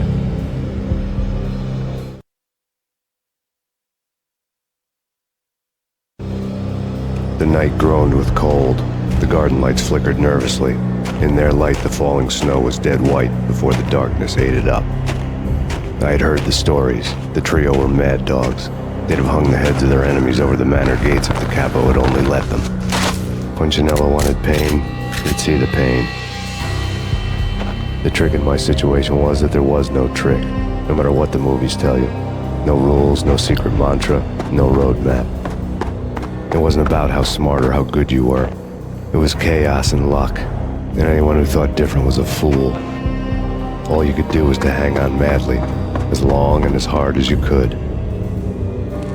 Someone had graciously left the back door open for me and killed the guards. My money was on Mona. I knew the trio would be standing between me and Punchinello. I had read their rap sheets, thick as phone books. No one would be walking out of here alive. The numbing cold of the broken night had followed me in. Upstairs, the trio tangoed down the manor halls to the silent rhythm of their murderous hearts, the blood of their victims rust on their lips. Vince Mugnano, Pilot Providence aka Big Brother, and Joe Deadpan Salem. The pistol was a frozen lump in my hand, piercing the skin, gnawing me to the bone.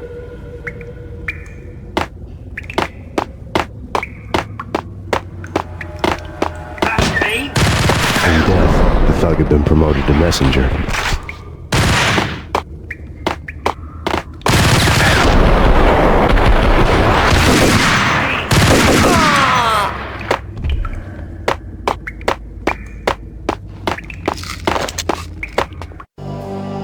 Someone hadn't enjoyed the Don's hospitality. Someone with a flair for the dramatic. Someone who had let herself out of a locked cell and past a couple of armed guards. My thoughts were on Mona again. I could only hope she was a good enough gambler to walk away while she was still winning, before she'd run into the trio.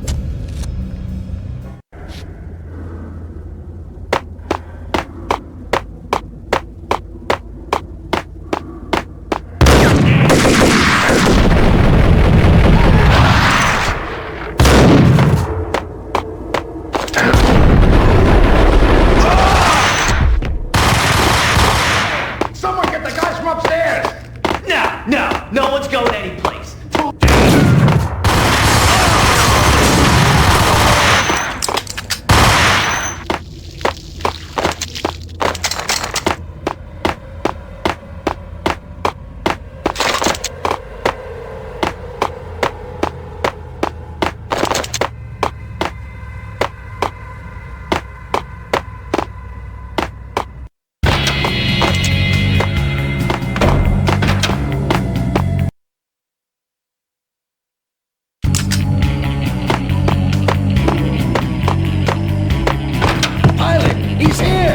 It didn't take me long to run into the trio.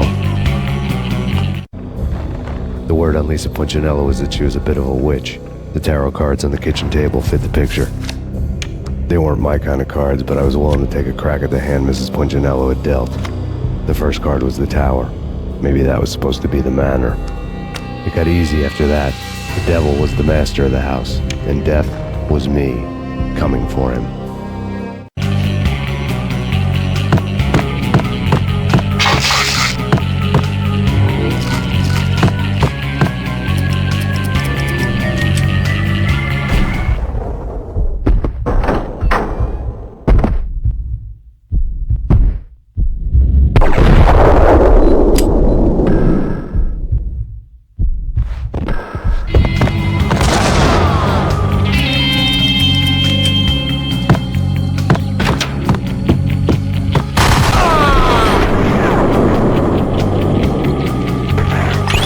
One down, 2 to go. Hold it!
2 down, 1 to go.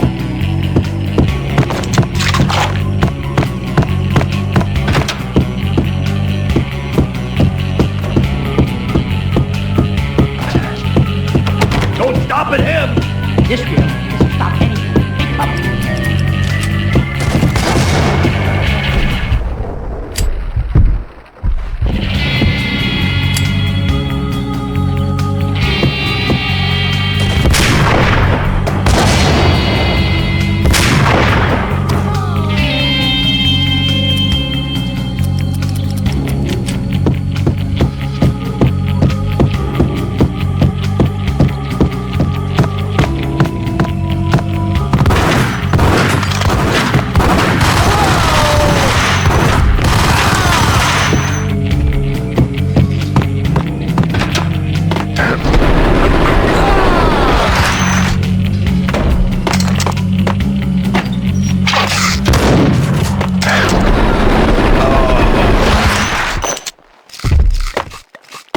It was too late for her.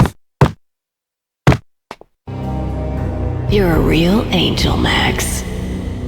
I couldn't tell whether it was Mona or her sister. The body was a mess. The sick bastard had really gotten a kick out of it.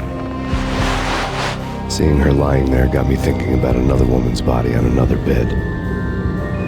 Got me thinking about a fallen cradle.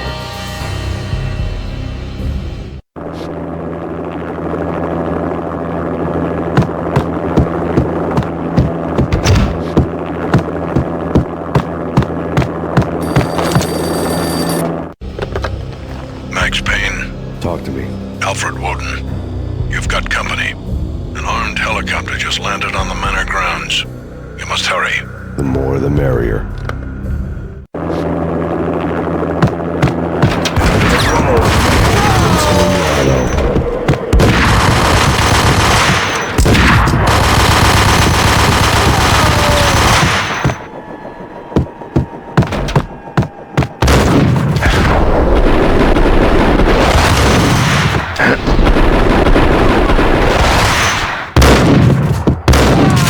Punchinello's trio was done for.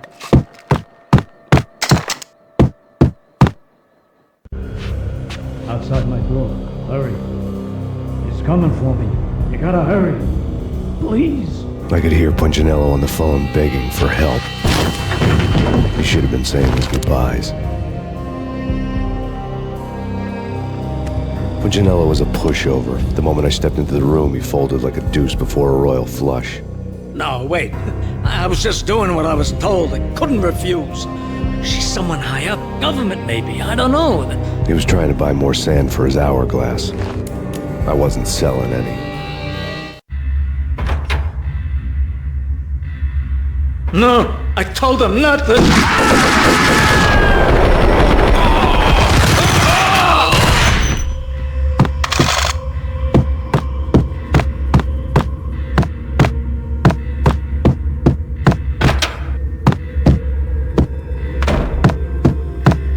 Drop it. Don't move. Game over, Max Payne. I could tell when I was outgunned. It was time to take another beating. The mystery witch was a real barracuda. Trouble in dagger heels, a smoking assault rifle in her hand, and an army of killer suits behind her. How sweet. I get to kill 2 birds with 1 stone. Sooner or later, it was going to catch up with you. Mr. Payne, it's time to show you the benefits of my brew. Be a good boy now. You'd find that Lady Luck was really a hooker. You were fresh out of cash.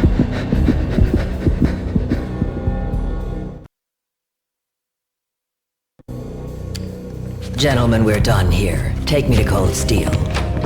She had just given me an OD of Valkyr. I could feel green fire eating my brains. They turned to steam. They did a fade on me. I'd never had a chance. The witch had got me just as sure as if she put a gun to my head and pulled the trigger. The shadows rushed me, bruised mugshot faces hungry for revenge. They knew my weak spots and closed in for the kill. The floor turned into a vortex of green blood. I fell. The flesh of fallen angels.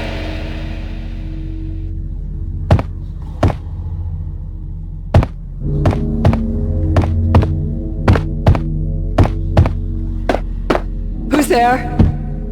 Max? Max, is that you? Max? Where are you, Max? Please. No, please, Max, no, I'm sorry. Please don't, Max. No, please, God, no.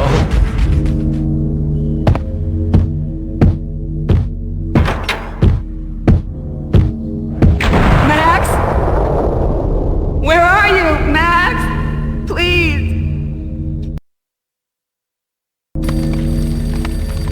The letter was staring at me. There was something disturbingly familiar about the letter before me. The handwriting was all pretty curves. You're in a graphic novel. The truth split my skull open, a glaring green light washing the lies away.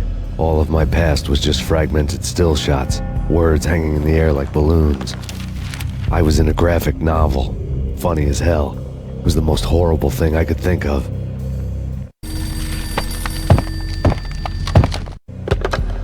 Bartender is shiny stuff and dreams are made of stooped necromancers. He sings like a banana wrist, having strayed too close to the constellations on their shaved skulls. There was a bad line in a prank call. Someone spouting insane babble. I couldn't make sense of it. But I had an overwhelming sense of deja vu, and the caller's voice sounded oddly familiar.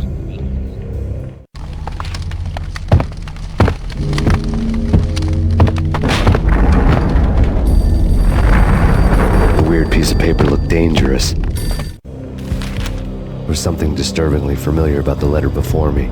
The handwriting was all pretty curves. You're in a computer game, Max.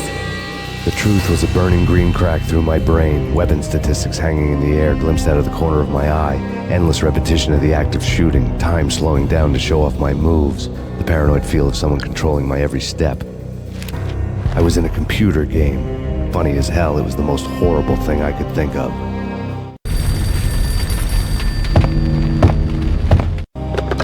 Don't lose it. It's Valk here. The drug. Snap out of it. Try to remember. It was a bad line in a prank call, someone spouting insane babble. I couldn't make sense of it. But I had an overwhelming sense of deja vu, and the caller's voice sounded oddly familiar.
Max, something happened at the office today.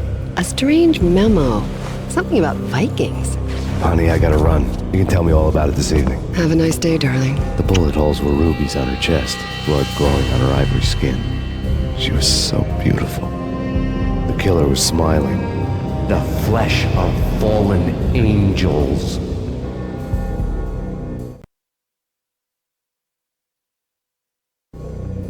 Slowly, the green nightmare faded, leaving dark stains on my soul that would never come off. I felt like flatlining. I was all shook up. I woke up in a cold sweat, sick and tired to the bone, lying in a puddle of my own puke. The hag had said take me to Cold Steel before it had all gone crazy. It was a clue, the only one I had. It took me forever to crawl back to my feet and hit the road, but when I did, I drove straight to Cold Steel Foundry outside the city. There was a whole lot of action around the place for a freezing winter night. Trucks coming and going, men running. I had the drop on the mystery witch. She thought I was dead. I was on her blind side. I was going in. The bad trip had put me in a crazy mood, adrenaline pumping through my aching veins. Staggering on the mill roof in ice and snow and wild wind, I was a ninja. My kung fu was strong. I wasn't kidding anybody. At best, I was Superman on Kryptonite about to fall through a skylight, down to where it was all going down. A half-abandoned industrial area in the middle of nowhere. The factory was a perfect front for any number of illegal activities. In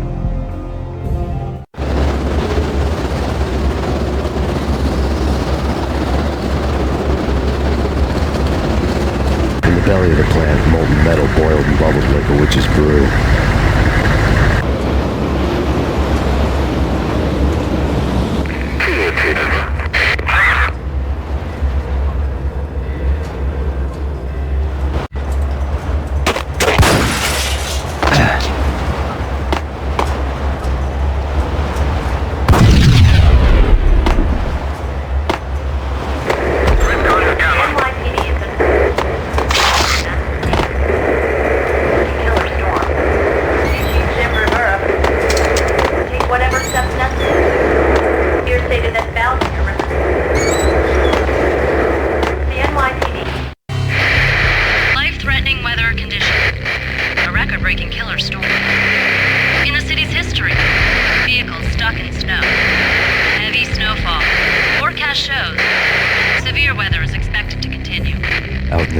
Snow fell like confetti over the Devil's Parade. The storm was anything but over.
believe it.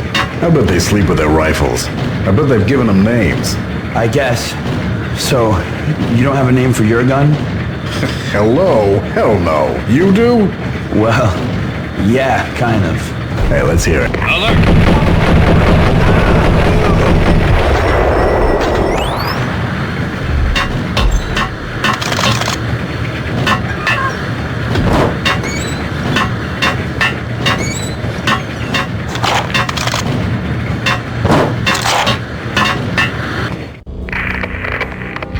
Breached. The facility has been compromised. Repeat, the Deep Six has been compromised.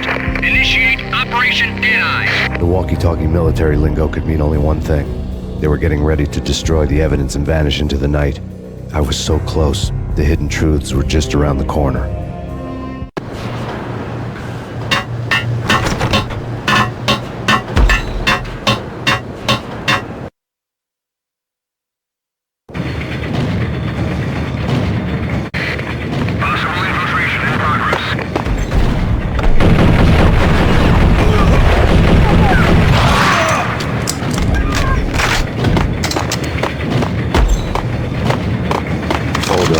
Told a grim tale.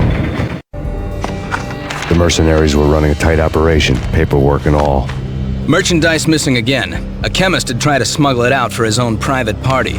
Locked him up in cell B7 in D6's old test facility to wait for proper processing. I was close enough to hear the secrets, just beyond the next doorway.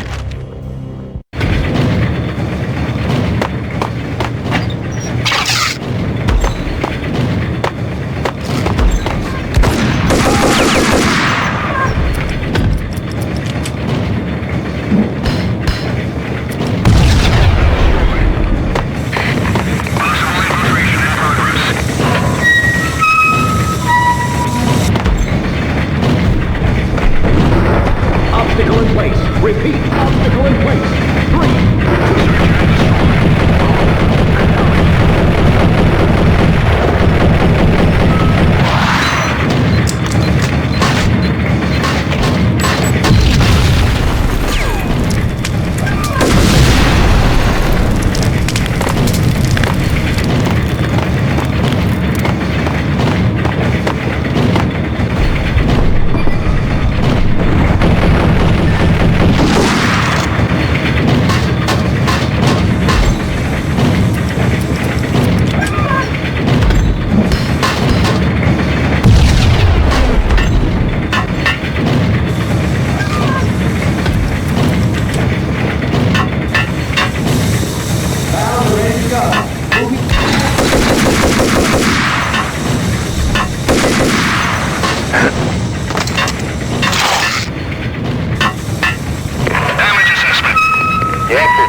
Processing diagrams filled the control room screens, all but one.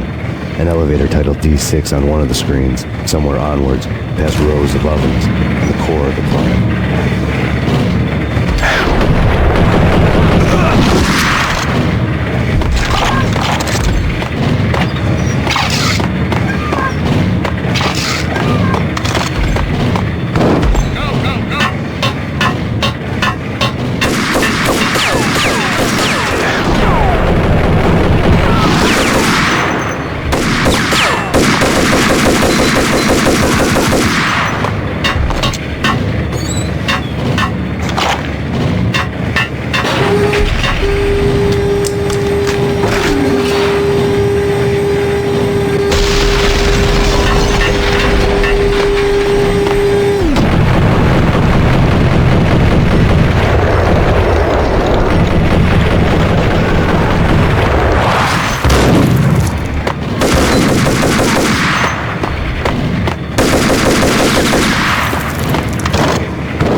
I had taken on the role of the mythic detective, Bogart as Marlowe or as Sam Spade going after the Maltese Falcon to unravel all the mysteries.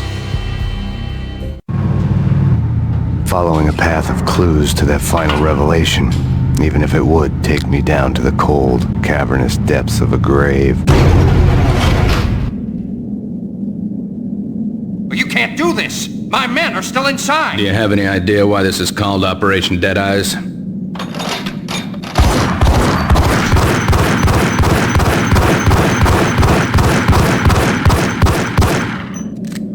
I think he's dead already.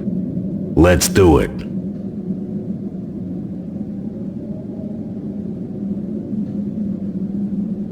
Attention all personnel. The self-destruction sequence has been initiated. Evacuate the complex We've immediately. got company. The self-destruction sequence has been initiated.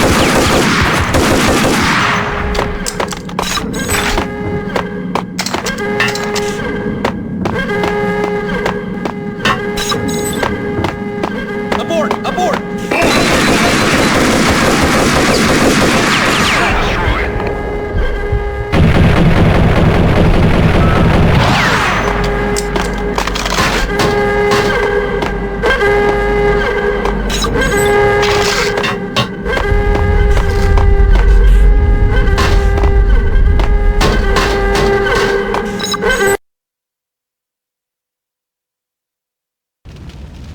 Attention all personnel.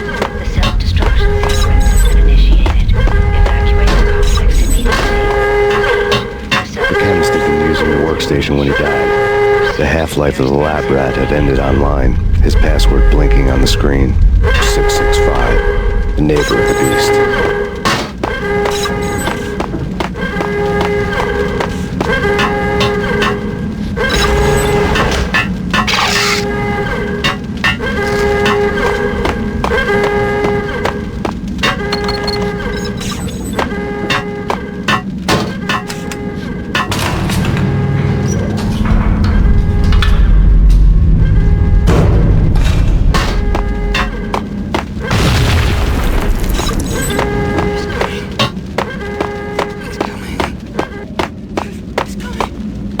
In here! Hey! Get me out! Thanks. Attention I was all gonna die in here for personnel. sure. The self-destruction sequence has been initiated. Proceed to the nearest exit immediately. No way! The place is blowing up, for Christ's sakes! Either that or back to the cell. Your choice. Okay, I'll do it. I'll do it.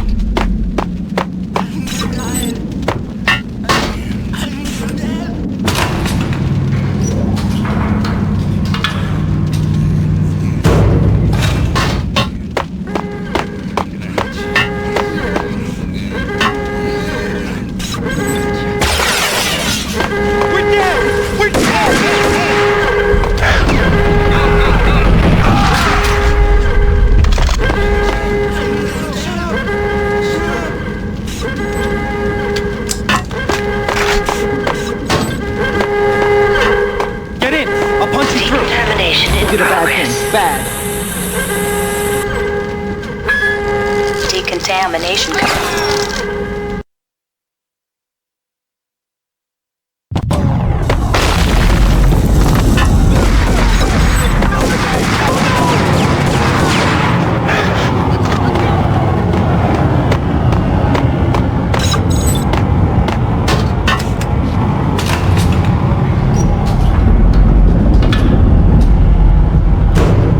I was caught in the middle of the deadly web that was the Valkyr case.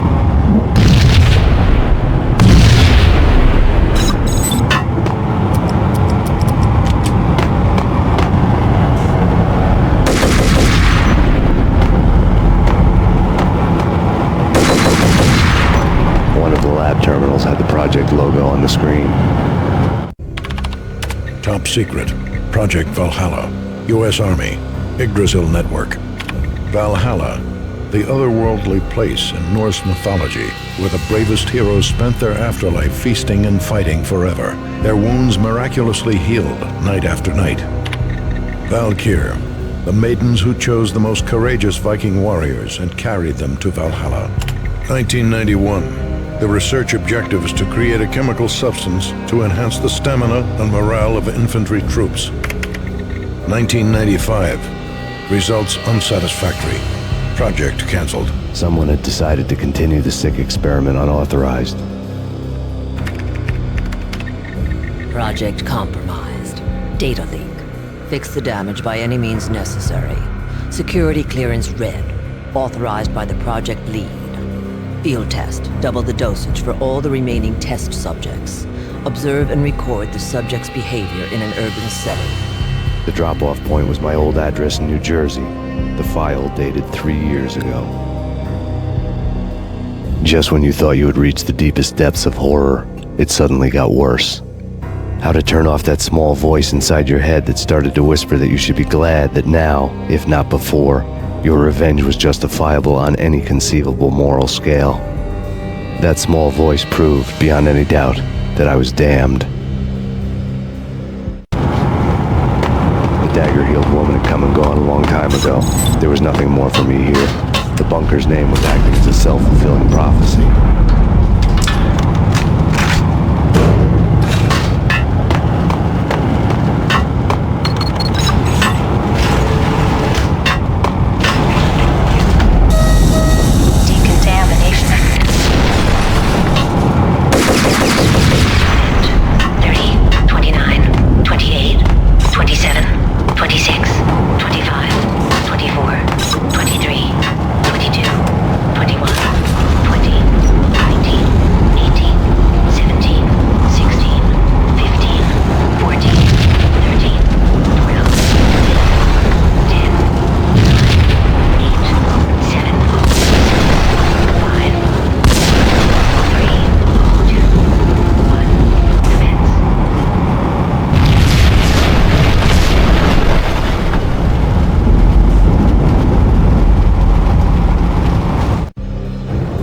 piece together a jigsaw, and the final picture is you finishing that same puzzle.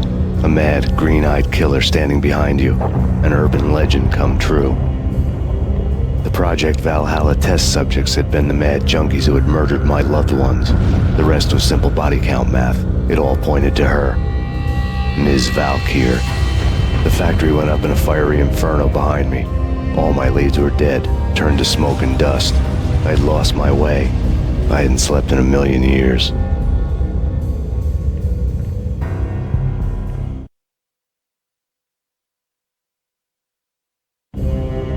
I felt thin as death. I'd been living on an endless supply of week-old donuts. They were fuel for this crazy furnace inside my head. I couldn't remember when I had last seen the sun. I was on a permanent graveyard shift. When the darkness fell, New York City became something else, any old Sinatra song notwithstanding.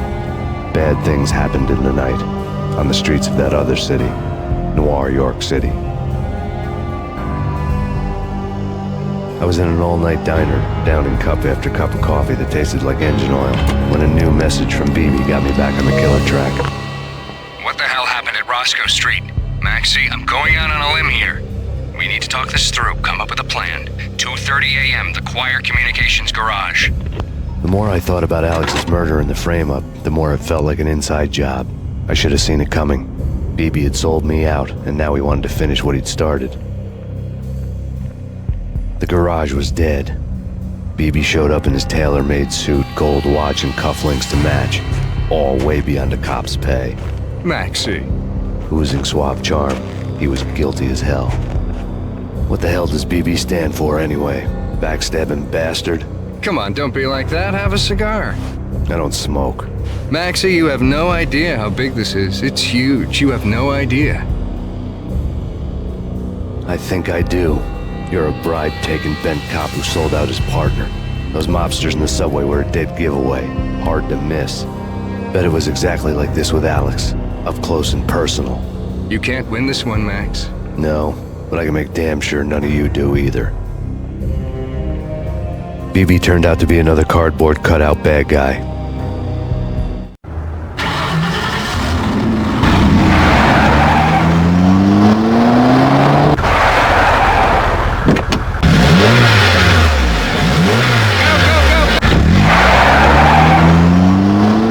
A bad cop on the tape. A cowardly right-hand man fleeing from the scene. A bad cop on the tape. A cowardly right-hand man fleeing from the scene.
I really hate people who refuse to see the inevitable, refuse to do the smart thing.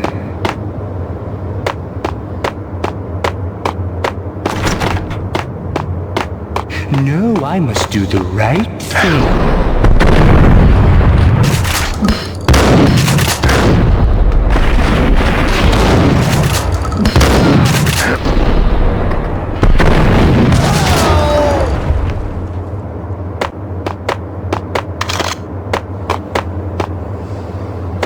The payphone started to ring.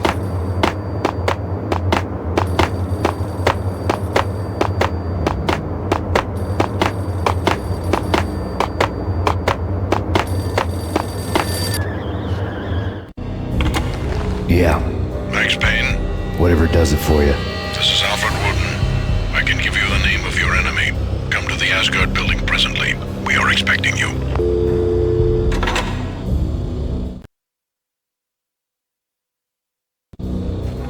Woden was waiting for me on the steps of the old building. Mr. Payne, let's go inside. The others are anxious to begin. The others? Despite the general misconception, this building actually predates the City Hall by 2 years, thus being the oldest municipal building still in use here at the foot of the Brooklyn Bridge. No kidding. The old man played tour guide as he led me through a dark, domed hall. The answers I was after loomed large ahead. Mr. Payne, I would like to introduce you to my colleagues in what we call the Inner Circle. You've been watching too much X-Files. You have seen the files on Project Valhalla. We can fill the gaps, provide you with the information missing from those files. We were all involved in the early stages of the project during the Gulf War. What's the catch? We would very much like to blow this thing wide open, but our hands are tied. Her name is Nicole Horn. She was the key figure in Project Valhalla. When the funding was discontinued, she simply refused to quit. She knew exactly what she had in her hands. Nicole Horn is the president of Acer Corporation. She has more than half the city in her pocket. This must be kept under wraps. If you try to go public with this, we will deny any knowledge. We need you to take her out. Afterwards, we can protect you. Make all the charges go away.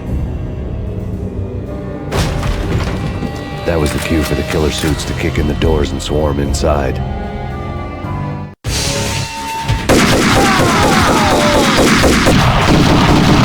It was an impressive floor show, but I decided to leave early anyway. It was only a one-story fall. Lucky me.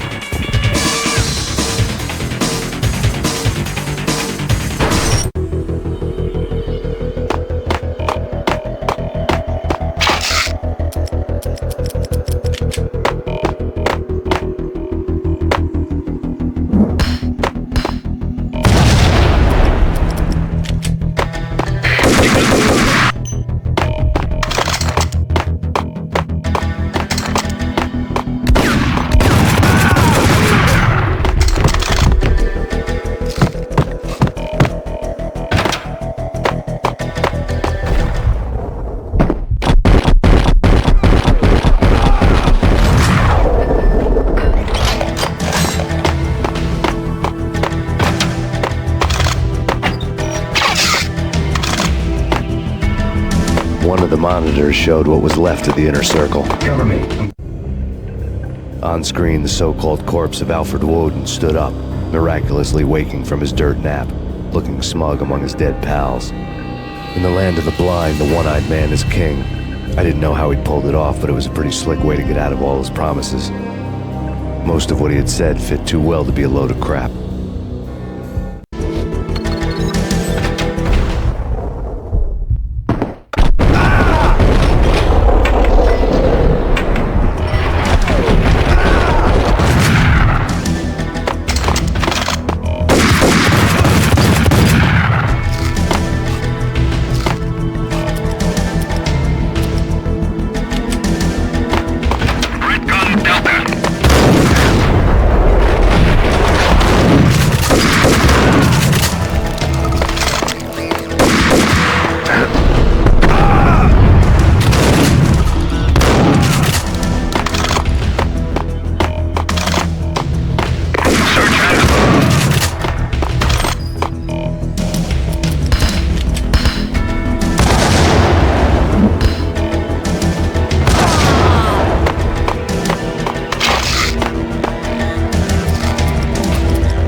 is your answer to those saying that he's actually providing a service long overdue to the city?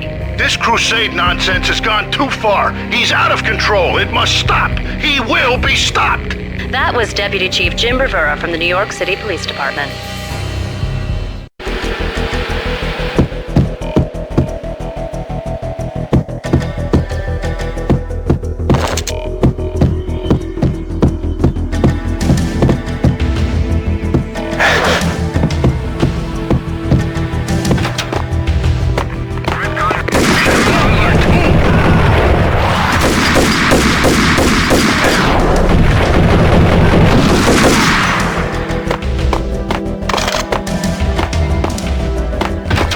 Videotape lay on the desk. Nicole Horn had blackmailed the Inner Circle into silence. The tape came with a curt extortion note on a piece of expensive paper. I remembered Candy Dawn taping her clients in action on the side, selling the tapes to the highest bidder. I was sure that kinky sex was nowhere near Alfred Woden's worst sin. But I had a feeling that when this was over, any collateral would come in handy.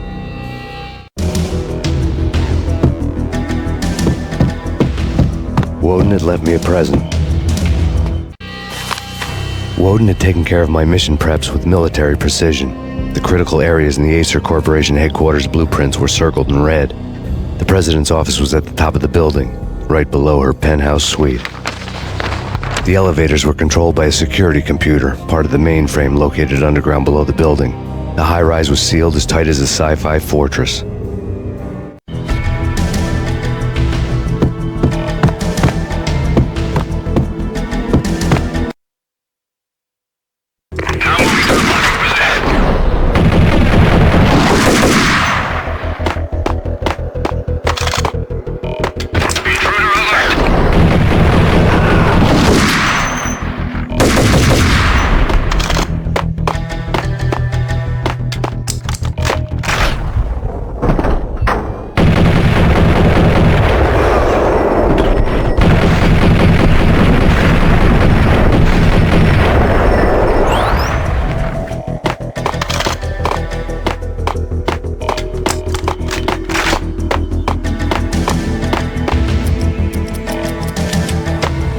Best movie ending ever? Oh, gotta be put. Hold it! What the?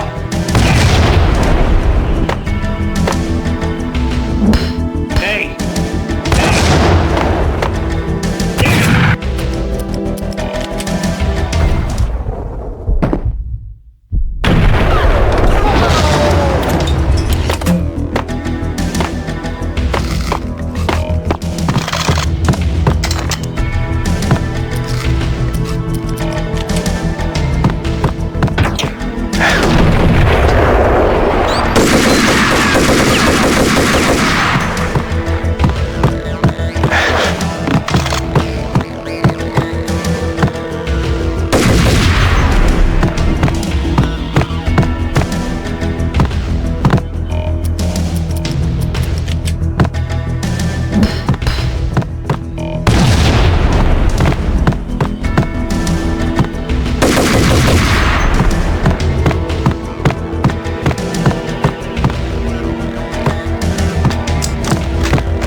I had dreamed of revenge. Those dreams were always nightmares, of coming close and then failing. Now I was close. I had a name to guide me, Nicole Horn. I had nothing to lose. The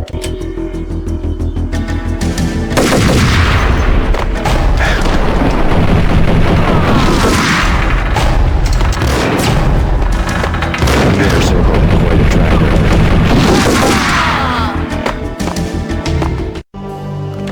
Project Valhalla had not been the only thing the Inner Circle had been involved in. There were rows of cabinets full of files. The Serpentine Secret Society went back a long way, always pulling strings from the shadows. I couldn't say I was sorry. Woden's move in some Byzantine power game had cut the Circle's membership roster to 1. The old man wanted me on cleanup duty. It was my mess, too.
CIA, FBI, you've seen one. Terminate.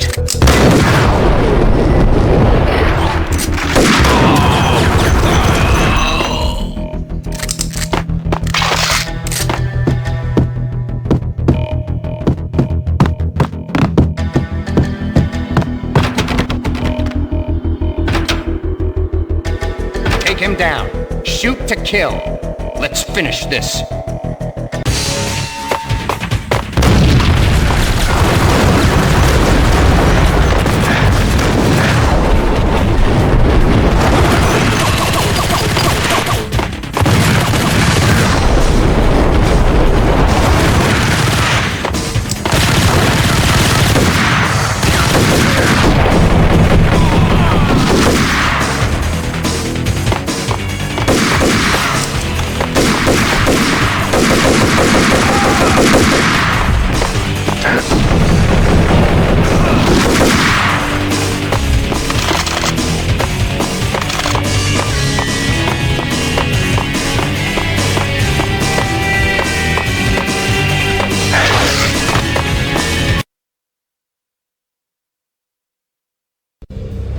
Mine wasn't the most original approach to the problem.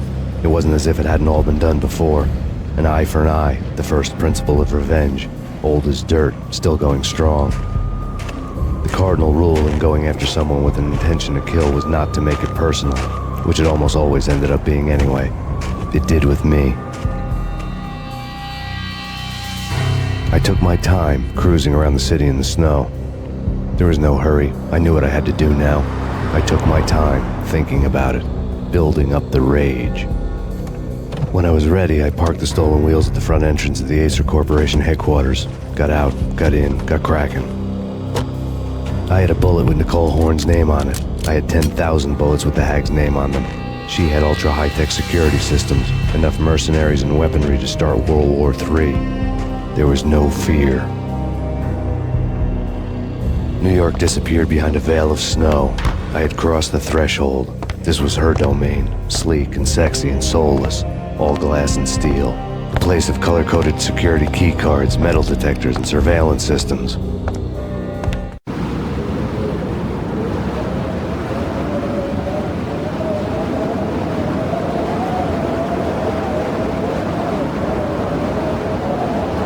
Colder than a walk-in fridge.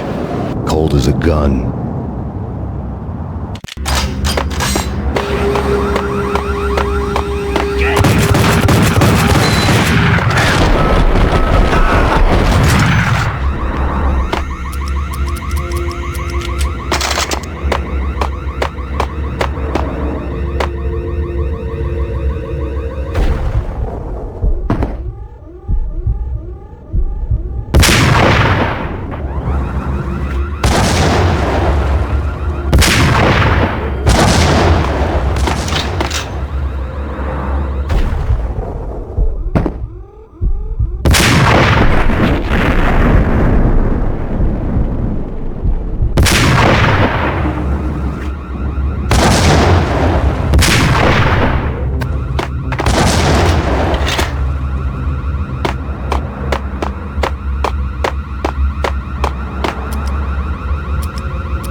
Max, we gotta stop meeting like this. It will be a cold day in hell before I let a narc cop stop me. Miss Sachs, do your job. Relax, Max. You're a nice guy. I don't kill nice guys. You're not bad yourself. It was different when Horn wanted Punchinello dead. To cut her ties to the Mafia, he deserved to die. The same goes with her. She's the bad guy here. Her sister was whispering to her in my favor.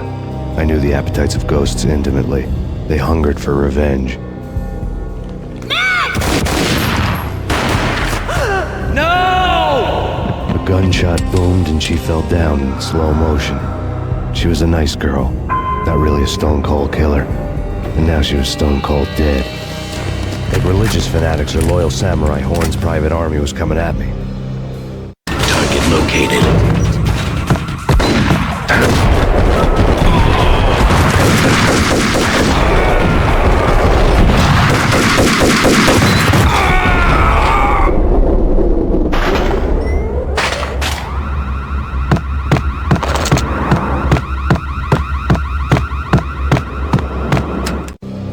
When the elevator came back down, Mona was gone. There was a lot of blood, but no body.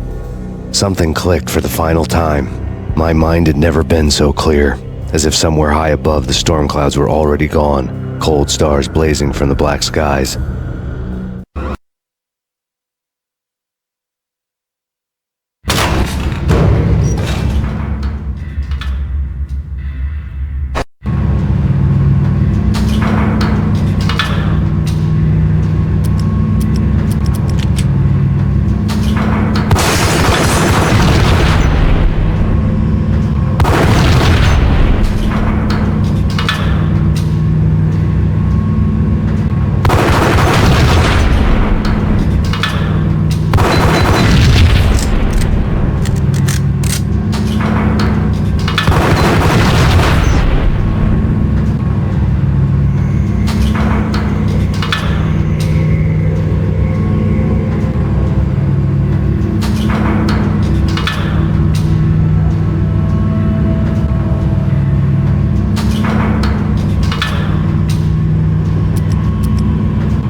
Movies, and I'm talking about the coolest.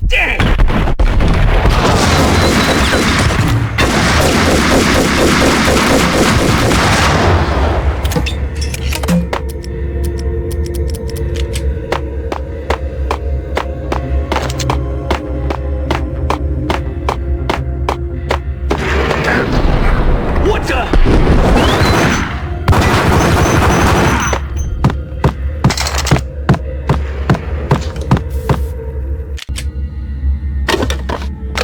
I had elevator access to the mainframe. From there, I'd be able to override the security locks of the door.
Pet guardian, inhuman and flawless. It was stalking me. I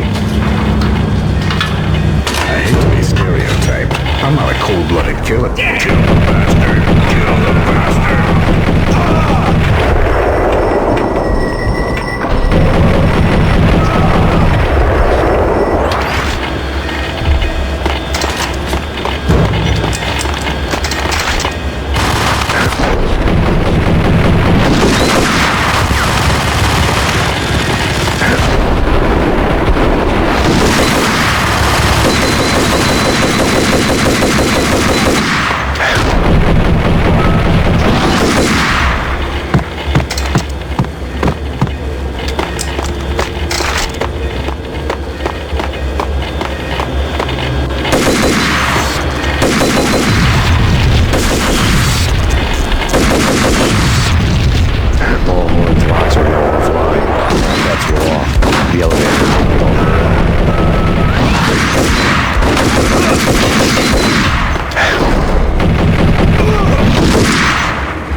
From this height, the night seemed to stretch on to eternity.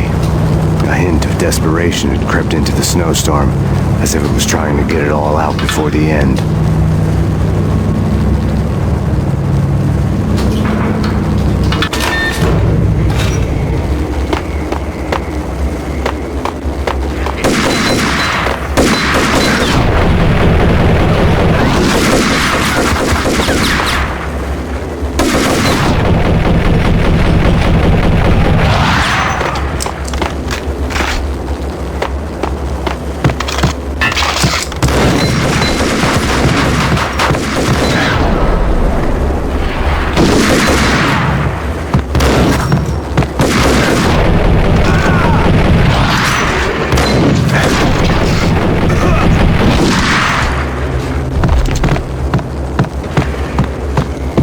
Personal computer was on. Next to the printer was a neat stack of expensive paper. Hacking through Horn's computer would have unearthed files of criminal plans, strategies for world domination, spy helicopter reports, illegal wiretap recordings, internet porno, all of the above. Take your pick. I really didn't care anymore. I had seen too much of it already.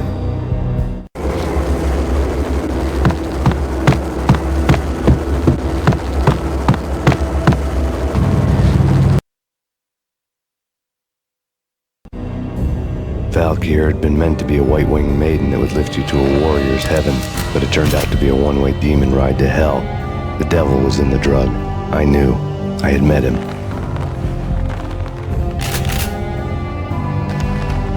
And now I was gonna kill her, the queen of the underworld who had tried to lift herself a bit closer to heaven with her drug money. No begging, no bribes. She knew better. Honor among killers. We who were about to die. Both of us knew how this would end, in pain and suffering. All this because your wife stuck her nose into things that were none of her business. The cops were coming to take me away. The sirens were like a bad conscience I couldn't shake. It's ridiculous you've made it this far. You won't be alive when they get here. Stop him!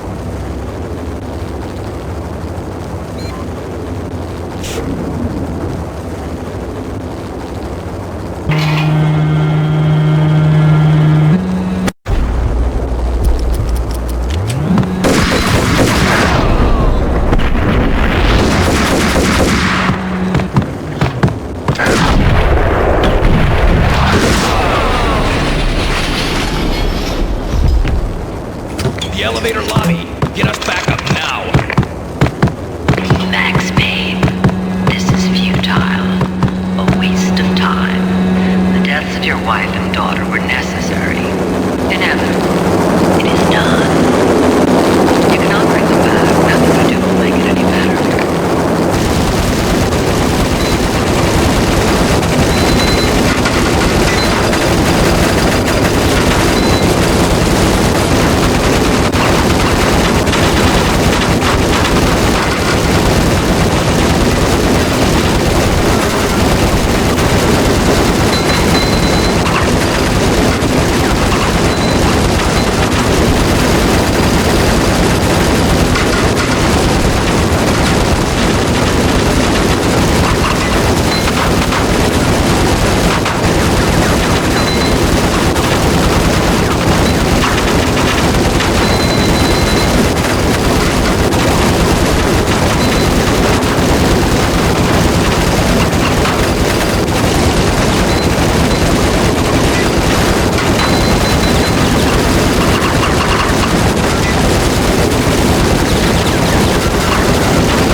They were all dead.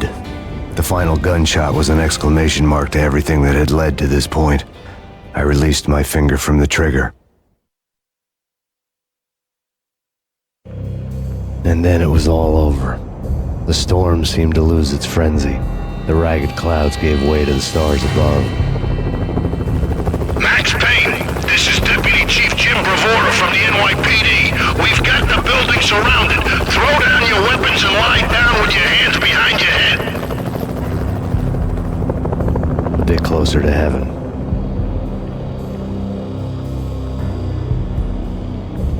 The cops' voices were distant and muted. Freeze! NYPD! Hold it right there! My ghosts released me from their haunting. Down below, New York City glittered like diamonds on black velvet. You gave us one hell of a ride.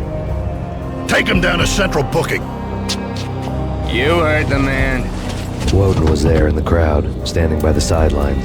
It wouldn't be over till the man with the patch would say so. He'd say the right words. I knew he would. He'd better. Woden grinned smugly. It was the grin of a winner. That made two of us.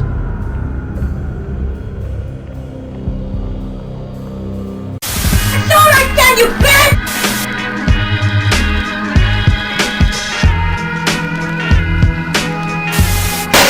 Now you gotta fucking walk! If you're agreeing with me, you're wrong.